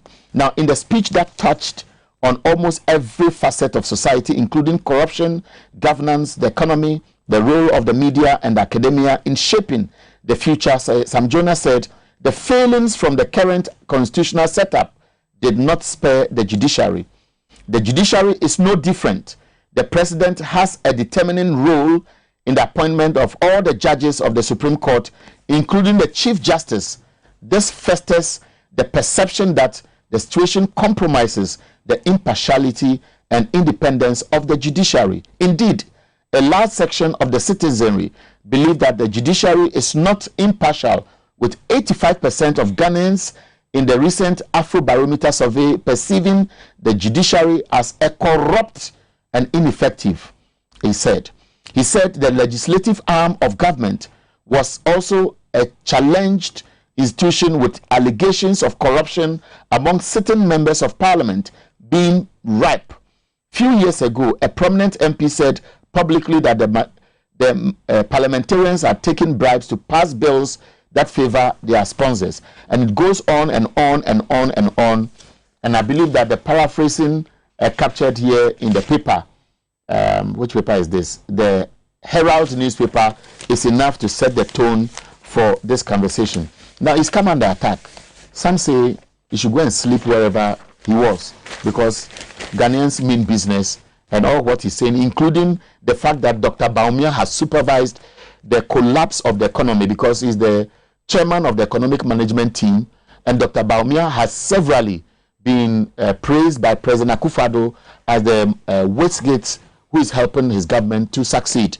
And many are not comfortable with Sam Jonas' pronouncement. Yes, Eric, of course. You don't expect people to be comfortable. When dry bones are called, the old lady, panics or shivers. It's normal. You expect that, yes, people will be very uncomfortable, and some of the people who have found their faces in front of the dailies as coming to criticize the venerable Dr. Sesam Jonah. It's even laughable, like this guy on the front page. Extremely laughable. Eric, I know Dr. Sesam Jonah for a while. My father worked under him at Anglo Gold Ashanti. And so I've known him since that time when he was at Anglo Gold Ashanti. He's an accomplished businessman, international businessman. He's paid his dues for this country. Now, what was touching was the reflection he made and how he sees absolutely no future for the young people of this country. And Eric, it's just sad that you have a senior citizen, somebody who have virtually almost come to the end of his life, loathing on how he's going to spend, or loathing in his retirement, have to be forced out of his retirement with this long piece to tell us why our country has absolutely no future. It's shocking and troubling. And Eric, this is no news. What Dr. Sesam Jonah has said is no news. These are things we've brooded over for several times on this show, on other platforms, since the inception of the Akufo-Addo government. Right from the beginning, we knew that this was going wrong. Right from the beginning. And Eric, I've already mentioned part of the problem here and why I feel a constitutional review is ripe. It's rife. But we've done that before. There's supposed to be a white paper which gave direction. Yes. And it's been sitting there. Because it was under Professor because it doesn't help the politicians. Nobody solves the problem he benefits from. Nobody. So if we are waiting on the politician to solve this problem, I'm sorry. But who will then trigger the call for the review? So we, the citizens, now have to find a way. How? There are so many ways. I don't want to use the because phrase. Because what Sam Jonah has said about the judiciary, it's not new. Not just the judiciary. Don't forget that after the Anas and Raymond Atuguba's statement here and there, even Professor Atuguba at the university, who issued a certain paperwork he did, raised this concern. After the just ended election petition case, people have even formed much bigger negative perceptions about the service. The MPs taking bribe or compromising on issues that must be of interest in the state. We have seen it severally, not even under Akufo-Addo's government over the years. Now, the issue about the media being compromised or quiet, we know it. The fact that civil society organizations, the clergy, traditional leaders, go and flirt with the president under a regime you and I are suggesting from Dr. Samjona's presentation that there are issues to address with, they all go and dine with him, and nobody perhaps is speaking to him to stop what he's doing. So there's no way out. Let's go and sleep. That's why there's a way out. There's a way out. And I already said that we find ourselves in this soup because our constitution creates that environment. The constitution that we have currently is not a developmental constitution. It's a transitional constitution.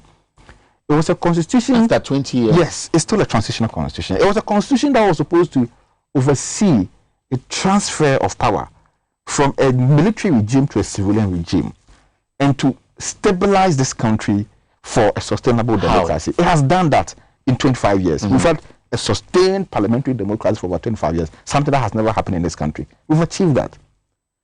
But democracy is not the only thing we want to achieve, not just democracy. And that's why he called,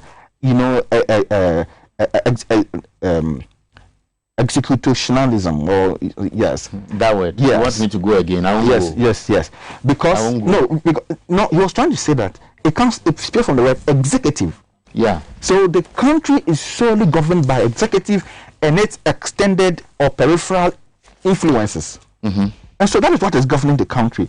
And so if you put so much powers in the executive and you don't care, you have somebody who is also a totalitarian like President Akufo-Addo, there is that tendency to abuse. And that's why I'm saying that President before him has been conservative. John Kufuor was quite conservative. Jerry Rawlings was quite conservative in the use of that power. President Mills, extremely conservative. President Mahama, extremely conservative in the application of that, because they are Democrats. Is it not controversial for you to conclude on that tangent? I saw the Chief Justice swear an oath. Yep. That oath gives him the power to operate in his office without fear. Yes. We saw members of parliament do same, but they may be more of political animals, and so let's leave them there. We saw a special prosecutor who stood by his word and told the nation that enough is enough, but this is what I want you to know. And we have SHRAJ, we have other institutional bodies that must be able to operate. So if you want to borrow Obama's word, i.e., let's build institutions, and those institutional heads are being corrupted or are corrupt, if that is the case, and why would you blame the president for this or any regime for it? The institutional heads works in an environment, a judicial environment, a legal environment, a media environment, an executive environment, all created by the president. And so if you have somebody who's not a Democrat, that is what people fail to know. President Akufo-Addo is not a Democrat. He does not believe in democracy. Many will disagree with you. No, you. He's not a Democrat. He's not a Democrat. President Akufo-Addo is not a Democrat. He has never been a Democrat. Who is a Democrat? A Democrat is somebody who understands and respects the tenets of democracy. Somebody who understands that in a democracy, there exists freedom of expression, freedom of association. In a democracy, institutions have to be strong, especially institutions of accountability. All the institutions that are supposed to make a democracy strong, the media, civil society organizations, the judiciary, they have all been weakened by President Akufo-Addo. All institutions that are supposed to make democracy strong in a country has been weakened by President Akufo-Addo. So which institution can then lead this campaign Samjona is joining? The only institution that can lead it is the people. 2024. The people is the only institution. Now nothing can happen. The people is the only institution that can lead it. So many things can happen, Eric. Now you are an activist, and I understand that it is the people who can force any government to do what the constitution says or what is right. We have a regime where majority would prefer to sit on the fence.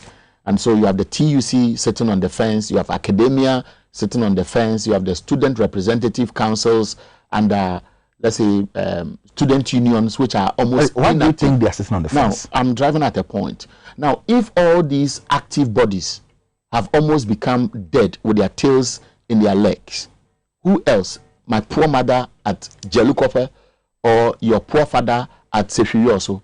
Is that what you think will happen? No, Eric. You see, it takes one to kill many. Okay? You see, when this culture of silence started with the president himself attacking a certain batch of people, other group thought it wasn't them, and they stood back. Then he went after the next batch. Then he went after the media. Then he went after his critics. You understand? The point I'm driving at is everybody is afraid, somewhat afraid to speak up. But you are not afraid. I'm not afraid. What is making you bold? Because I believe in my principles as a person. I believe in my principles as a person. And I'm willing to die for the democracy of this country to survive. The point I'm making is that it takes you and I to start. Let people be self-aware. You see, let's not also forget, there's so many problems affecting this country. Fundamental of them, poverty. And when people don't even have what they eat, it is almost difficult to convince them to pay attention to things, to the destructions to our environment through galamsey. It's almost impossible to force them to pay attention to the things that are destroying the fiber of this country. So the point I'm making is that we shouldn't stop the activism. The activism will get people aware. And once more and more people become aware, that is how a revolution begins. That is how people are moved to effect the kind of change that we want to see in our country. That is when people rise up and say, we are tired. We are sick and tired of this nonsense going on in this country. We are tired of this and we want change. And when the people rise up and demand the change, they will get it. So it must start. The activism, we shouldn't lose hope. The activism must continue. More and more people need to be self-aware of what is going on. It will shock you that less than about 20% of the population in this country are actually self-aware of these things Dr. Sesam did not talk about. A number of the people living in abject ignorance of the dangers that is going on. Some of them ignorantly following these politicians who are destroying the very things that are dear to the people. So, when I speak to ordinary people on the streets, we call it vox pop or sampling opinion among a section of the public. You'll be surprised that majority of them may be privy to all the things we talk about, but we always have the perception that people may be ignorant. Yes. Now, I'm saying this and I want to tie it to what Dr. Sam Jonah said. And he says, the media today conveys more political propaganda than sustained national discussion on development, on investigations. Do you believe this? And do you think that it is addressing the issue as it should be told? Yes, Eric, you see, my biggest disappointment in all this has been the media. What has the media done wrong? Eric, because all the media cannot be praise singers, all the media cannot be critics. But all the media can be fair. All the media can be objective. All the media can say the things as they are. And haven't they said it as they are? And that was what pushed the Mahama-led administration to achieve the things that it achieved for this country. Which means that so much is lost on the media.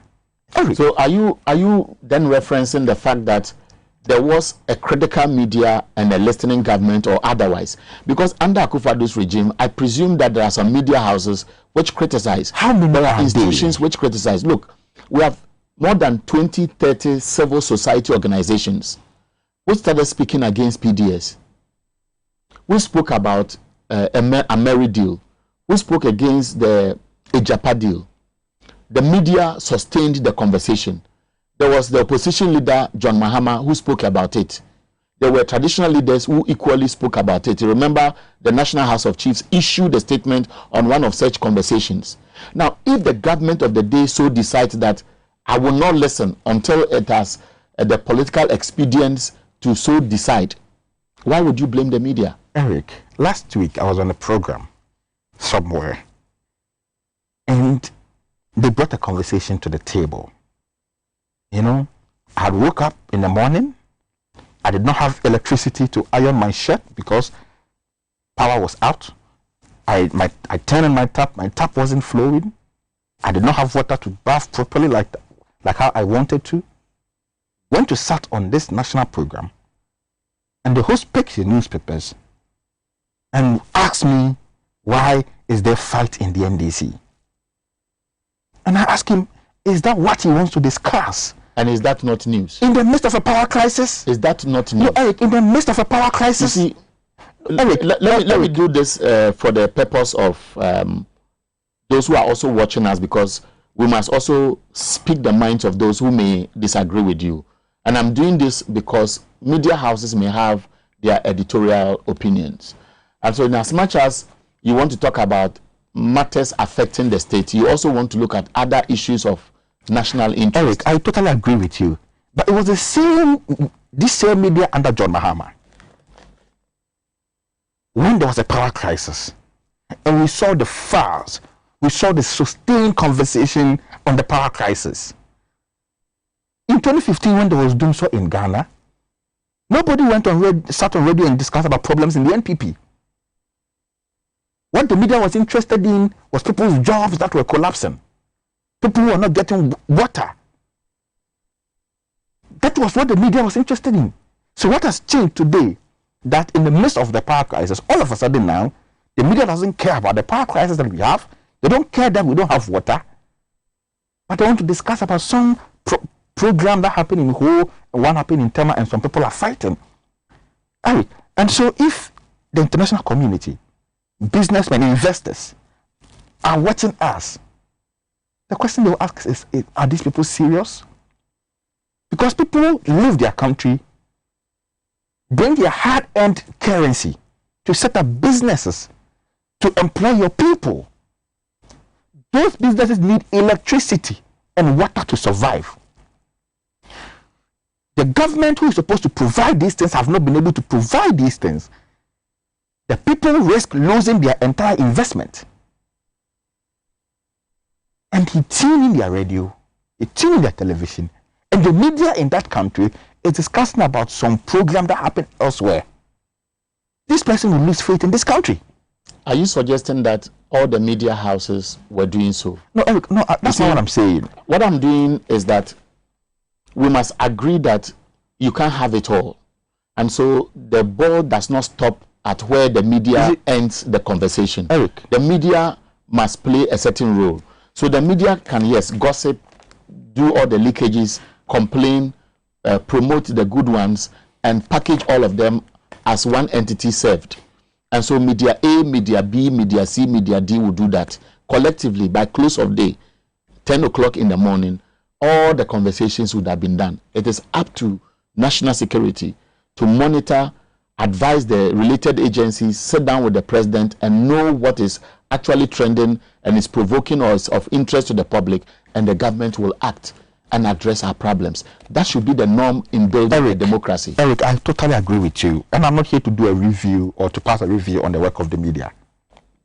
What I'm doing is comparing the media under one regime to another. That's all I'm doing. Okay, I understand you now. That's all I'm doing. I understand I'm comparing the media under the 4 years of John Mahama and the media under the administration of President Akufo-Addo. And I'm saying that it was this same media who, during a major power crisis, cared so much about the people to the extent that they focused on the problem, they put fire on the back of the government to ensure that the government fixed the problem.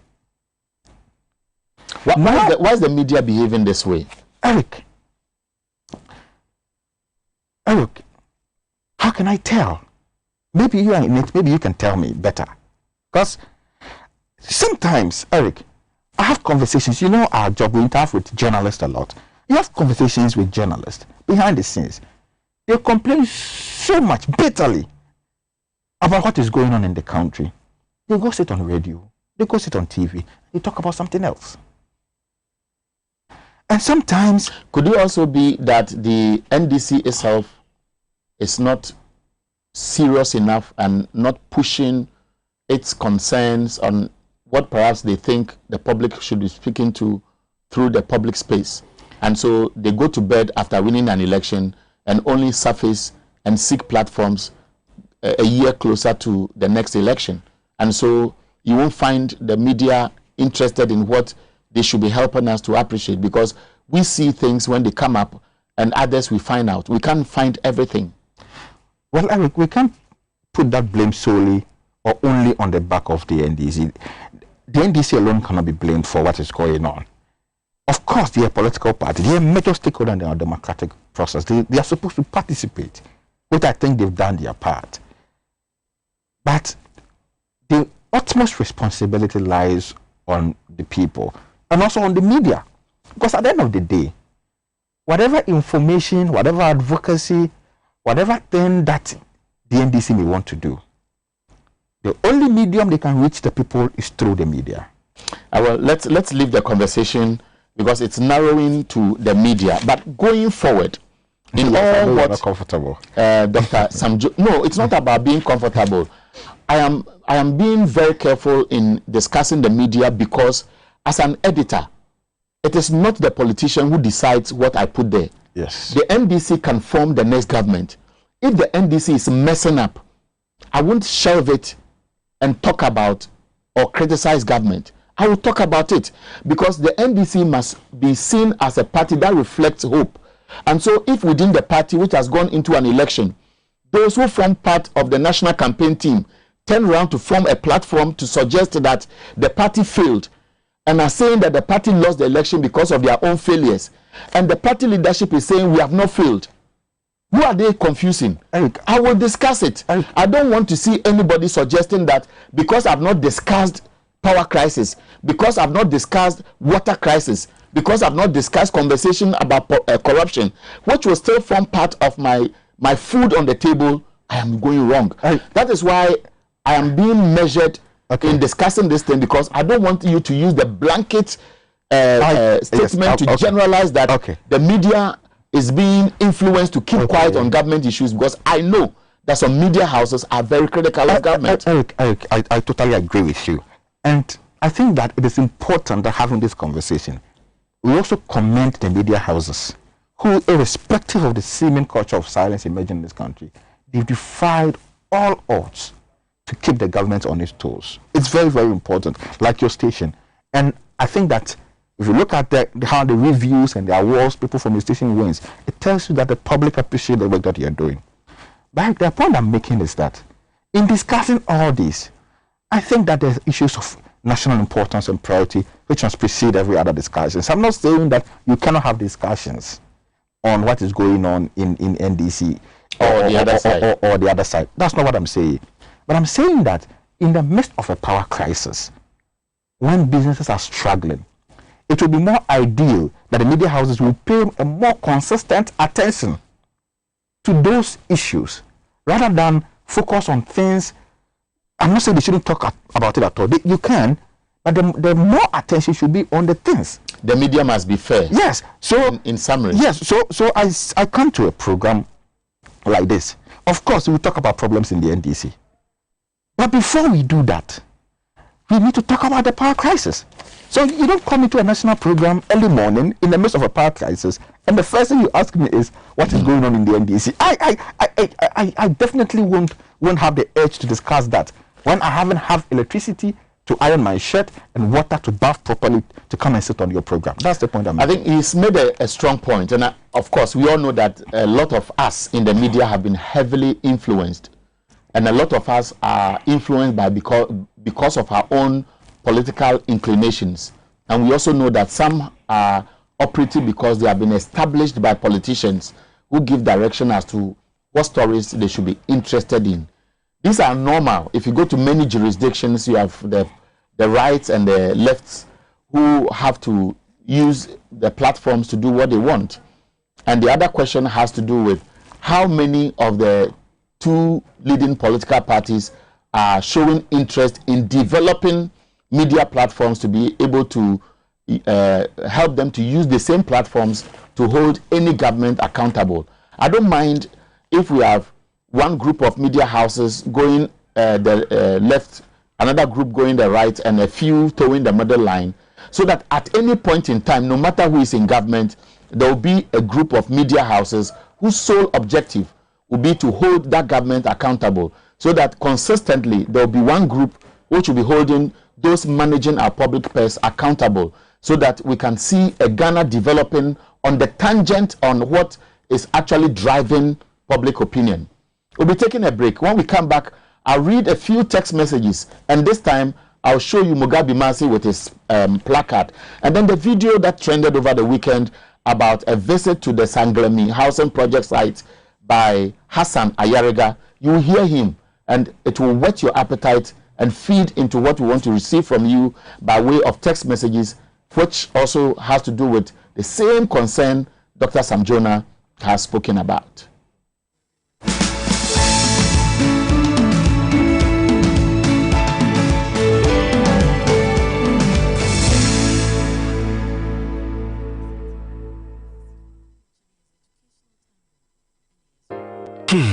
If I cry na menyisika, edia ye mefui.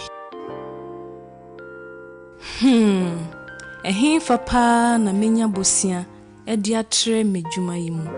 Kai kra mabre, miye busia ato taxi fufu. Suhum Rural Bank. Suhum Rural Bank.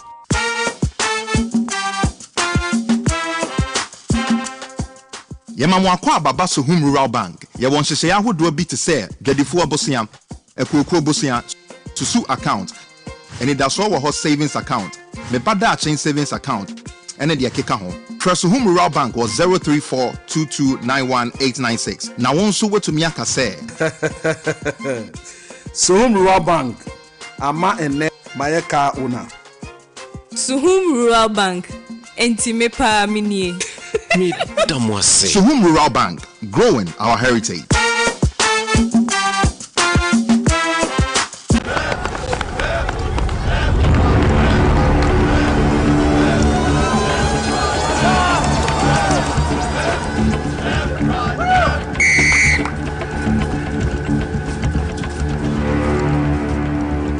We are one man short. Should we invite him? Yes. It be old cargo. Can I join you guys? Yeah. Always drink fresh, natural, mix, mineral, water.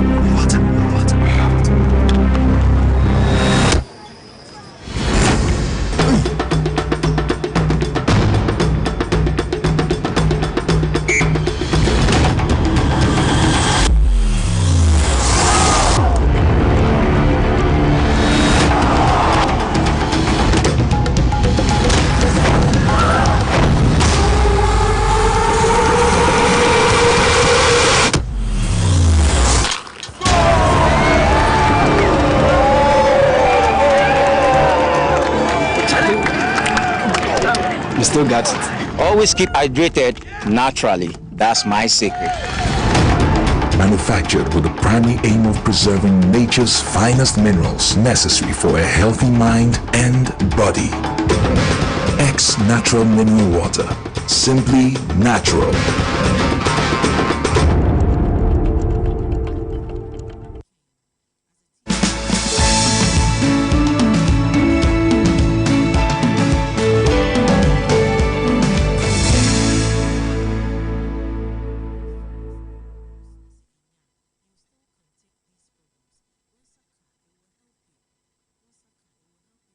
Come back. This TV Xyz, they have a lot to chew here, a lot coming from all the gadgets around me. So many exciting text messages. I'll read some of them. Some of them are actually expressing so much anger. They support what Dr. Sam Jonah has said, and the messages are quite harsh. I won't read those ones. I am very disappointed in some of the media houses. Instead of them to post the current state of River Pra, of Finn and Co. That is due to Galamsey. That has been destroyed. They are always focused on party in opposition while putting a blind eye on the most effective and disastrous government in the current MPP from Ablade in Efiekuma Zongo. So he supports your position. This text message is quite harsh, very, very harsh. I want to read. This one says, Mukaila Jones Adia inside Kerry sent this. I want to ask the NDC to tell Ghanaians one single initiative that their 11-member doctors propose to help government to fight COVID, apart from their usual issuing of statements to criticize and so on and so forth. So it goes ahead to talk about the fact that the Frontiers letter and the criticism by the NDC, they should shut up. Now, Eben from Kwabenya, so when will the leadership of this country stop wasting the taxpayers' money? Look at the whole Sanglemi building abandoned to rot. Meanwhile, most people have no place to lay their heads. We'll be showing that video shortly. This one is Shraba Anelka, Ashaman constituency. We have a serious government doing every possible thing to make Ghana one of the best nations in the world, and there is opposition party which will always think about how to win elections in order to come and enrich themselves. So so he sent us message. Now this one is from it says we should pay a courtesy, we should focus on home municipality. It's not clear. The message is really not clear. I will find time to go through and then present it again. This one is, I'm getting confused. What exactly is government saying about the so-called Galamsey fight? I do remember how water bodies were compared to that of GM's regime and insulted GM for allowing Galamsey to take place. What happened? No time to waste on this hypocritical fight. So I will stop here. And then there are more messages here. I'll read them later. So over the weekend, I saw this message trending. I thought about it as one of the usual videos until I saw it reflecting on several platforms. It's about the Sanglemi Housing Project. It is one of the achievements of John Mahama in the run-up to the 2016 elections. That project was not completed. There was phase 1, phase 2. And when the MPP won elections in 2017, there was a lot of conversation about bloated project figures, to several other things. People were invited, people were being investigated, and then we heard about how much money was needed to complete that project. 4 years on, I will show you what, how do you call it, Dr. Hassan Ayarega, who I'm told shot the video. How he managed to get to the site is another. Let's listen briefly, and then we'll start some conversation. Look, the whole town. Who will waste his own money to do this? Will former President Mahama waste his money to do this? Will President Nana Akufo-Addo waste his money to do this? Look, just look. Just look, thousands of rooms. Thousands of homes. This is serious, this is sad. Government should wake up. This is sad. Very, very. I just came and bought 50 acres of land just close to this place. I put up my own housing project. But if I look at this, I get sad. I have just acquired 50 acres close to this place. And can we be sure that we're doing the right thing as government? Can we be sure? Are we serious? Anyway, I am calling the president to make good use of this place for the people of Ghana. Or else, very soon, I will invite Ghanaians to come and start living here for free. I think it would be better if they start living here for free. Okay.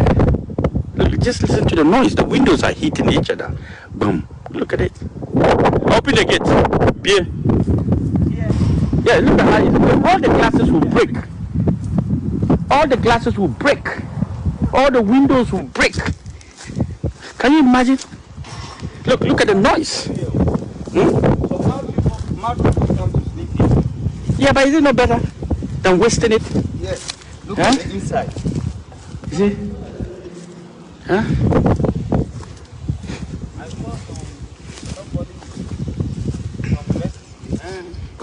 The workers, I'm sure those who are working here. Huh? Those who are working, initial workers. Huh? All right, so I'm sure by this time you are angry enough if you didn't appreciate what Dr. Sam Jonah said. This is the country where we live. In fact, last weekend, it was just coincidental. I drove to the University of Ghana campus. I was bored early morning. Maybe I was frustrated at home. So I was just driving around. You know, anytime you go to the University of Ghana, the environment itself invites you to come and learn. Very serene. So I was just enjoying myself in the cozy environment, just using any street available. After a while, I drove out of the campus. Now, I veered closer to where the University of Ghana Medical Center is. You know, you go around the Inuguchi area, you drive to a dead end, and they have put some trees or branches on the side of the road, so you can't drive through that place to the runabout where you join the Gempa stretch. And on the left was the facility, and you saw a few security guys in black top t-shirt and brown trousers down, just relaxing. And I gathered that a few privileged Ghanaians are able to go there and secure attention, that is service delivery. And so that facility has been built, was supposed to serve the entire Legon community, and was supposed to be a quaternary service facility which was going to treat serious cases within the sub-region, and beyond that become one of the major referral centers beyond Kolebu, because Kolebu is stretched. Kolebu is almost like a village entity sitting down. And that is what Ayariga has summarized in that video. If it is your property, is that how it will be left to? But this is not the first time, and some will say, why Ghana? Eric, but are you surprised that this can only happen under a capitalist regime? Okay? You see, a lot of people don't understand the idea of capitalism and the idea of the people who are in power. If they do, I mean, some of these things won't surprise them. You see, look at the University of Ghana Medical Hospital, okay? Still working under capacity. They haven't opened up. It's there. In fact, when I went there, I was so angry. I felt like confronting the security guys and go there. But that is it. So why will this be happening to us and everybody will be quiet? Yes. See, let's put it this way. I would prefer that we put the Ghana Medical Association on the spot. We put the Ghana Health Service on the spot, because the Ghana Medical Association 10 years ago, 15 years ago said, we have all the men, and you go elsewhere to seek the services which we can offer. And there's a facility, and all of them are quiet, and all of them attend events with the health minister, with the Ghana Health Service Director General. Why should you and I cry and you come and tell me that the media? No, Eric, the point is that actually, you know what? You hold it. Hold it. In fact, Ayarga has made me angry this morning. I'm sure John Kweku Mensah Mauto will put a smile on my face. John, good morning. Good morning. The Shiashi traffic won't leave you, but no problem. You stay in your enclave and deliver us. This morning, lots of issues on the table. We're just having a discussion on abandoned projects. We showed a video of one of such, billion CD project at Saglemi. I'm sure we'll have a conversation with you on the topics we want to discuss this morning. I want to open the floor for you. Just sail with your issues and advice. All right, thank you, Eric. It's unfortunate today I couldn't get to the studio, and before probably I submit my humble opinion on some of the happenings. Let me say very good morning to your viewers, as well as my good friend in the studio, and then all your loved ones. Eric, yes, indeed, this morning, I think whilst trying to get to the studio, I have to come back because of a traffic situation. And whilst in the office, I was just going through and then listening to you as well as your guest. And I want to say that, yes, indeed, even though I disagree with some of the submissions of your guest, I resonate with most of them, especially the fact that your guests have come out to also agree with some of the views of some donors, that we don't have that checks and balances in our democratic system, where we have, to a large extent, a parliament which you cannot really describe as very, very, very, very independent of the executive. Especially over the years, most of the successive regimes will always want to appoint their ministers from parliament. To a large extent, it is very difficult to decouple these two institutions when it comes to the issue of independence. So I so much agree with your guest this morning.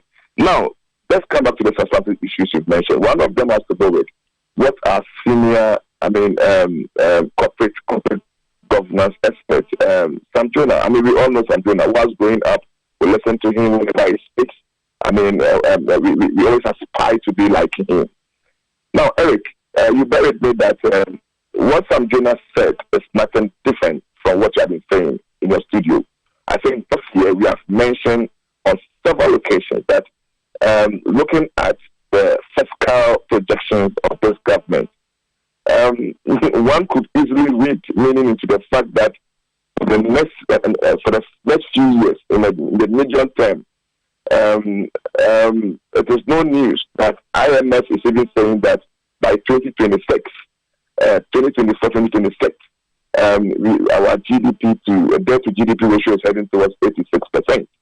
And they did not conjure any figures, but the figures came from our own projections that if you continuously will want to generate revenue within 16% increase over this medium term, and then your expenditure projected within the medium term is hovering around 20, 24, 25%, then you expect that there will be a serious gap which needs to be filled. And the lazy attempt by most of the government to always use debt to fill this gap is a problem. Because we are not really doing so much in being creative when it comes to revenue generation in this country. I mean, that's the truth. So I wouldn't want to go so much. If you want to go back so much into some journalist conversation, then we are just repeating. Kelly, can you call them for me? I don't understand.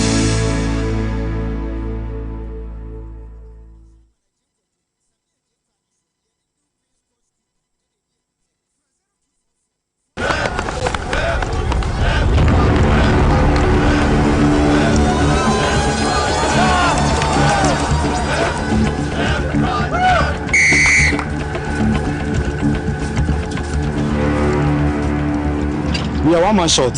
Should we invite him? Yeah. It be old cargo. Can I join you guys? Yeah. Always drink fresh, natural, mixed, mineral, water.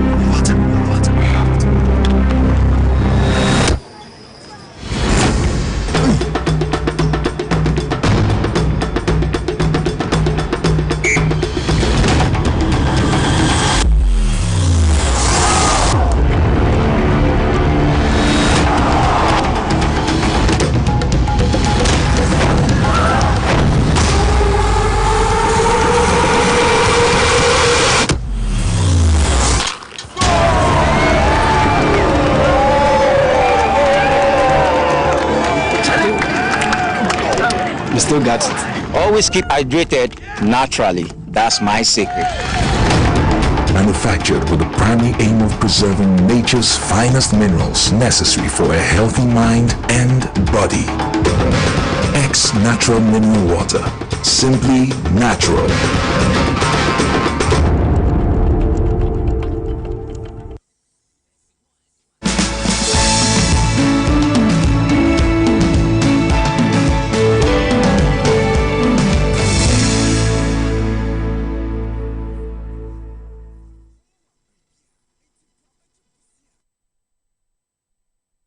Welcome back, and let me sincerely apologize for the mix-up. At a point, you must have seen me making some gestures.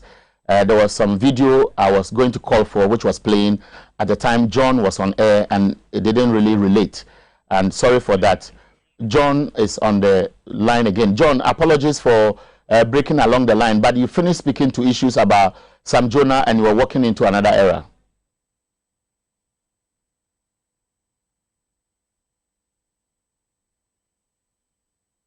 Okay, so let's continue. John would definitely join us, but he raised a few points. He supports most of what you said, but he disagrees along the line where the conclusion is that some people must take the blame rather than the institutions which must work. Who we've been calling for his head for a number of times, but that's even beside the point, Eric. You see, I've said that the regime that we have is a capitalist regime. Now, one of the things that makes a capitalist regime strong is privileges for a few people in society who the capitalists believe they should have access to quality healthcare and that good services should not be for all. But that should not happen to the Sanglemi project like several modern ones as well. Of course, but it will under a capitalist regime. It will. Several other hospital projects have been left rotting away with only a few privileged people go there. Look at the facility, University of Ghana Medical Hospital. They reserved it for ministers when they attracted COVID. Whilst when you go to Kolebu and the Rich Hospital and other places, patients are sleeping on the floor with no beds on. That is what capitalism is all about. It's not about equality. It's not about fair and good services for the public. It's about fair and good service for only a privileged few. And so if these things are happening under the current regime, for me, I don't see why anybody is surprised. See, this Saglemi project that we are talking about, even if the original idea was to solve accommodation problem for the ordinary Ghanaian, that is what? An affordable housing regime, right? Let them fix the property right now, and you see who the properties will go to. It won't come to you, it won't come to me. We are not part of the privileged few. Can somebody be held accountable for causing financial loss to the state, and at what point? Because this is a project that government has executed with loan.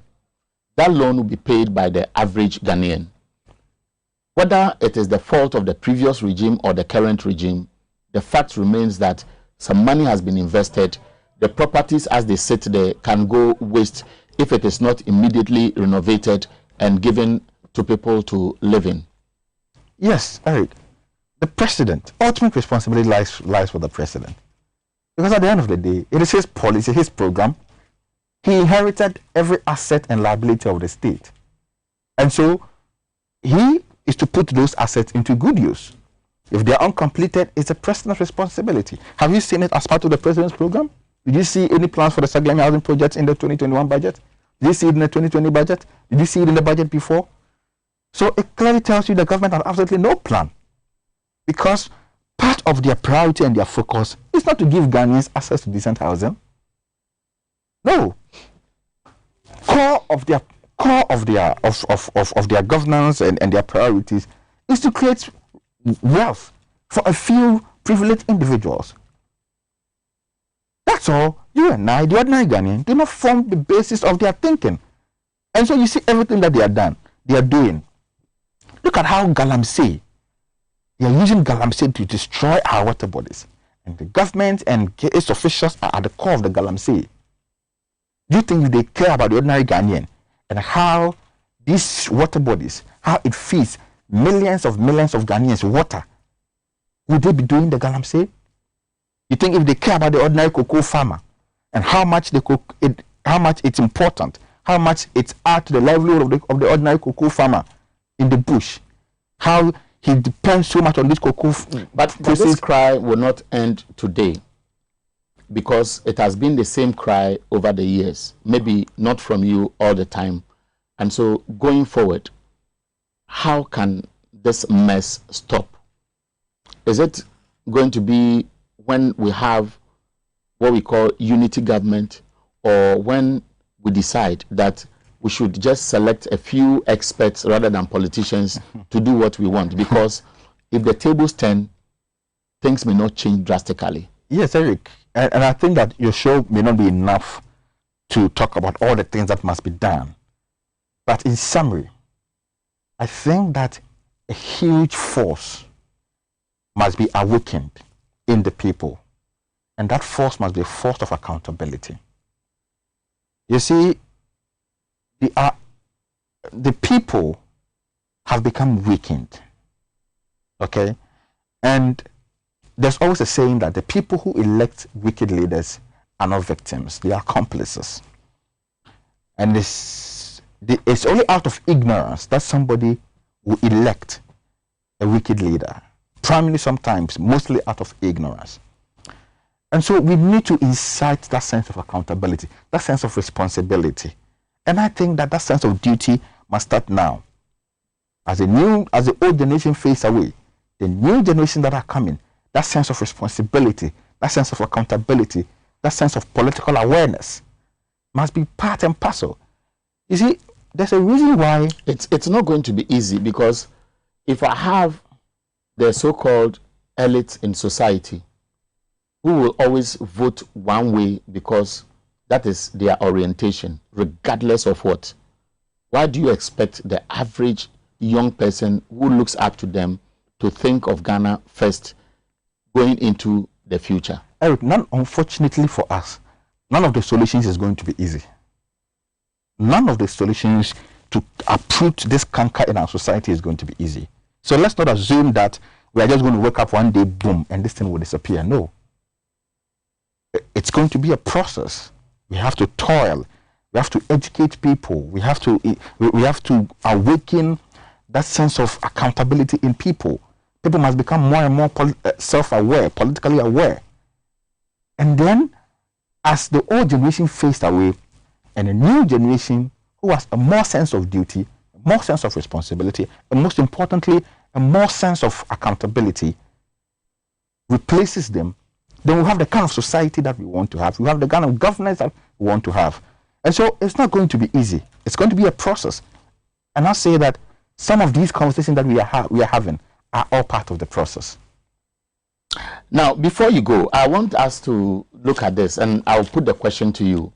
I remember some time ago, Kende Japoni used to tell Ghanaians that if we are suffering, we should keep quiet and suffer because we decided to vote for John Mahama, and that was the Dumso days. I've seen a post only yesterday, and I think Kwacho Fosu was throwing a jab at Manasseh Azuri Awuni, that all of them were part of the agenda to undermine John Mahama, to create the impression that he was incompetent. And today, Ghanaians have realized that he did so much and that they should not be seen to be preferring solutions, and that they must be ashamed for helping to elect Nana Akufo-Addo. Is this rhetoric the best, where people who may have voted out of their understanding at a certain period will be seen to be condemned instead of finding a way of coercing them to understand the process towards getting something done better? When the media was saying that the then John Mahama administration was incompetent, who was their benchmark? Because before you can say somebody is incompetent, you must be comparing the person to somebody, right? So previous administrations that had come before the John Mahama administration, the Rawlings regime did quite well, took us from the coal mess that were created in the 80s and brought us onto a path of economic stability. The John Kufuor government took over, messed up a bit, but also made some significant contributions in the economy, Then the Atanos government also took over, stabilized the economy, made the economy the highest growing economy in the world, and then the John Mahama administration came in. You see, so the media had a sense of what good leadership was.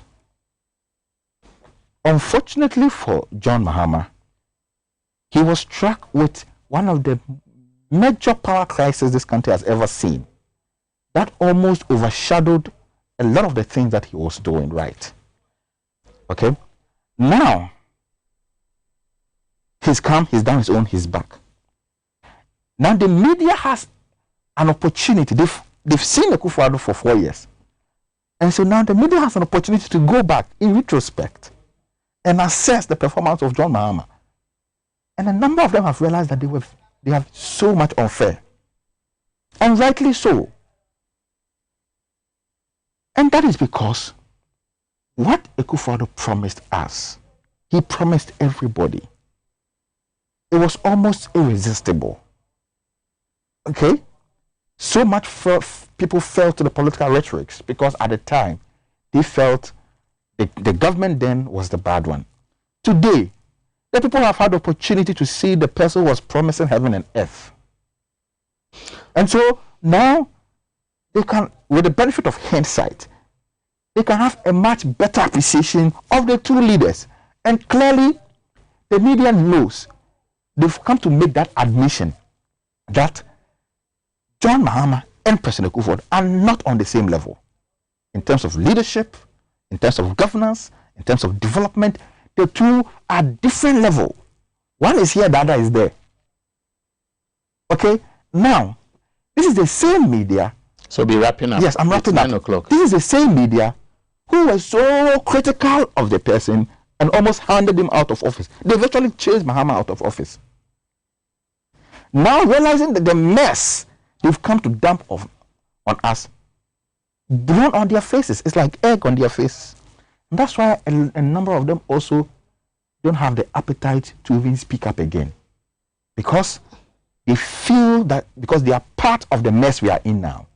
They help create the mess that we are in now. And we should live with it and pray for the better. So that's Mesa Thompson, Executive Director of ASEPA. It's time.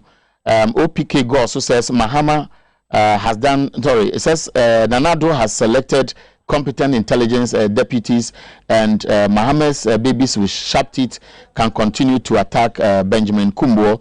This one says, I'm very disappointed in the media houses. Instead of them to post the most current state of River Pra, I think I read the message on the other leg. And so I'll leave it here. This one says, good morning, Eric, and it's coming from Nitaki Welbeck. It says that, good morning, Eric, and I hope it's well with you and your family. It's so unfortunate the NDC expects someone else to champion their interests. All those who we expect to be loud, just as they do under the NDC government, are the MPP. Hence, their actions are well thought out strategies to elevate their party and constantly demonize the NDC. The earlier the NDC appreciates this and take their destiny into their own hands, the better. Long message, I was truncated somewhere. We are leaving. Were you with JD for the birthday party over the weekend? You were not. Then you missed a lot. Yes. That's how I want to say thank you for joining the program today. Sorry for any of those slippages along the line. Thanks for joining. See you again tomorrow. Bye for now.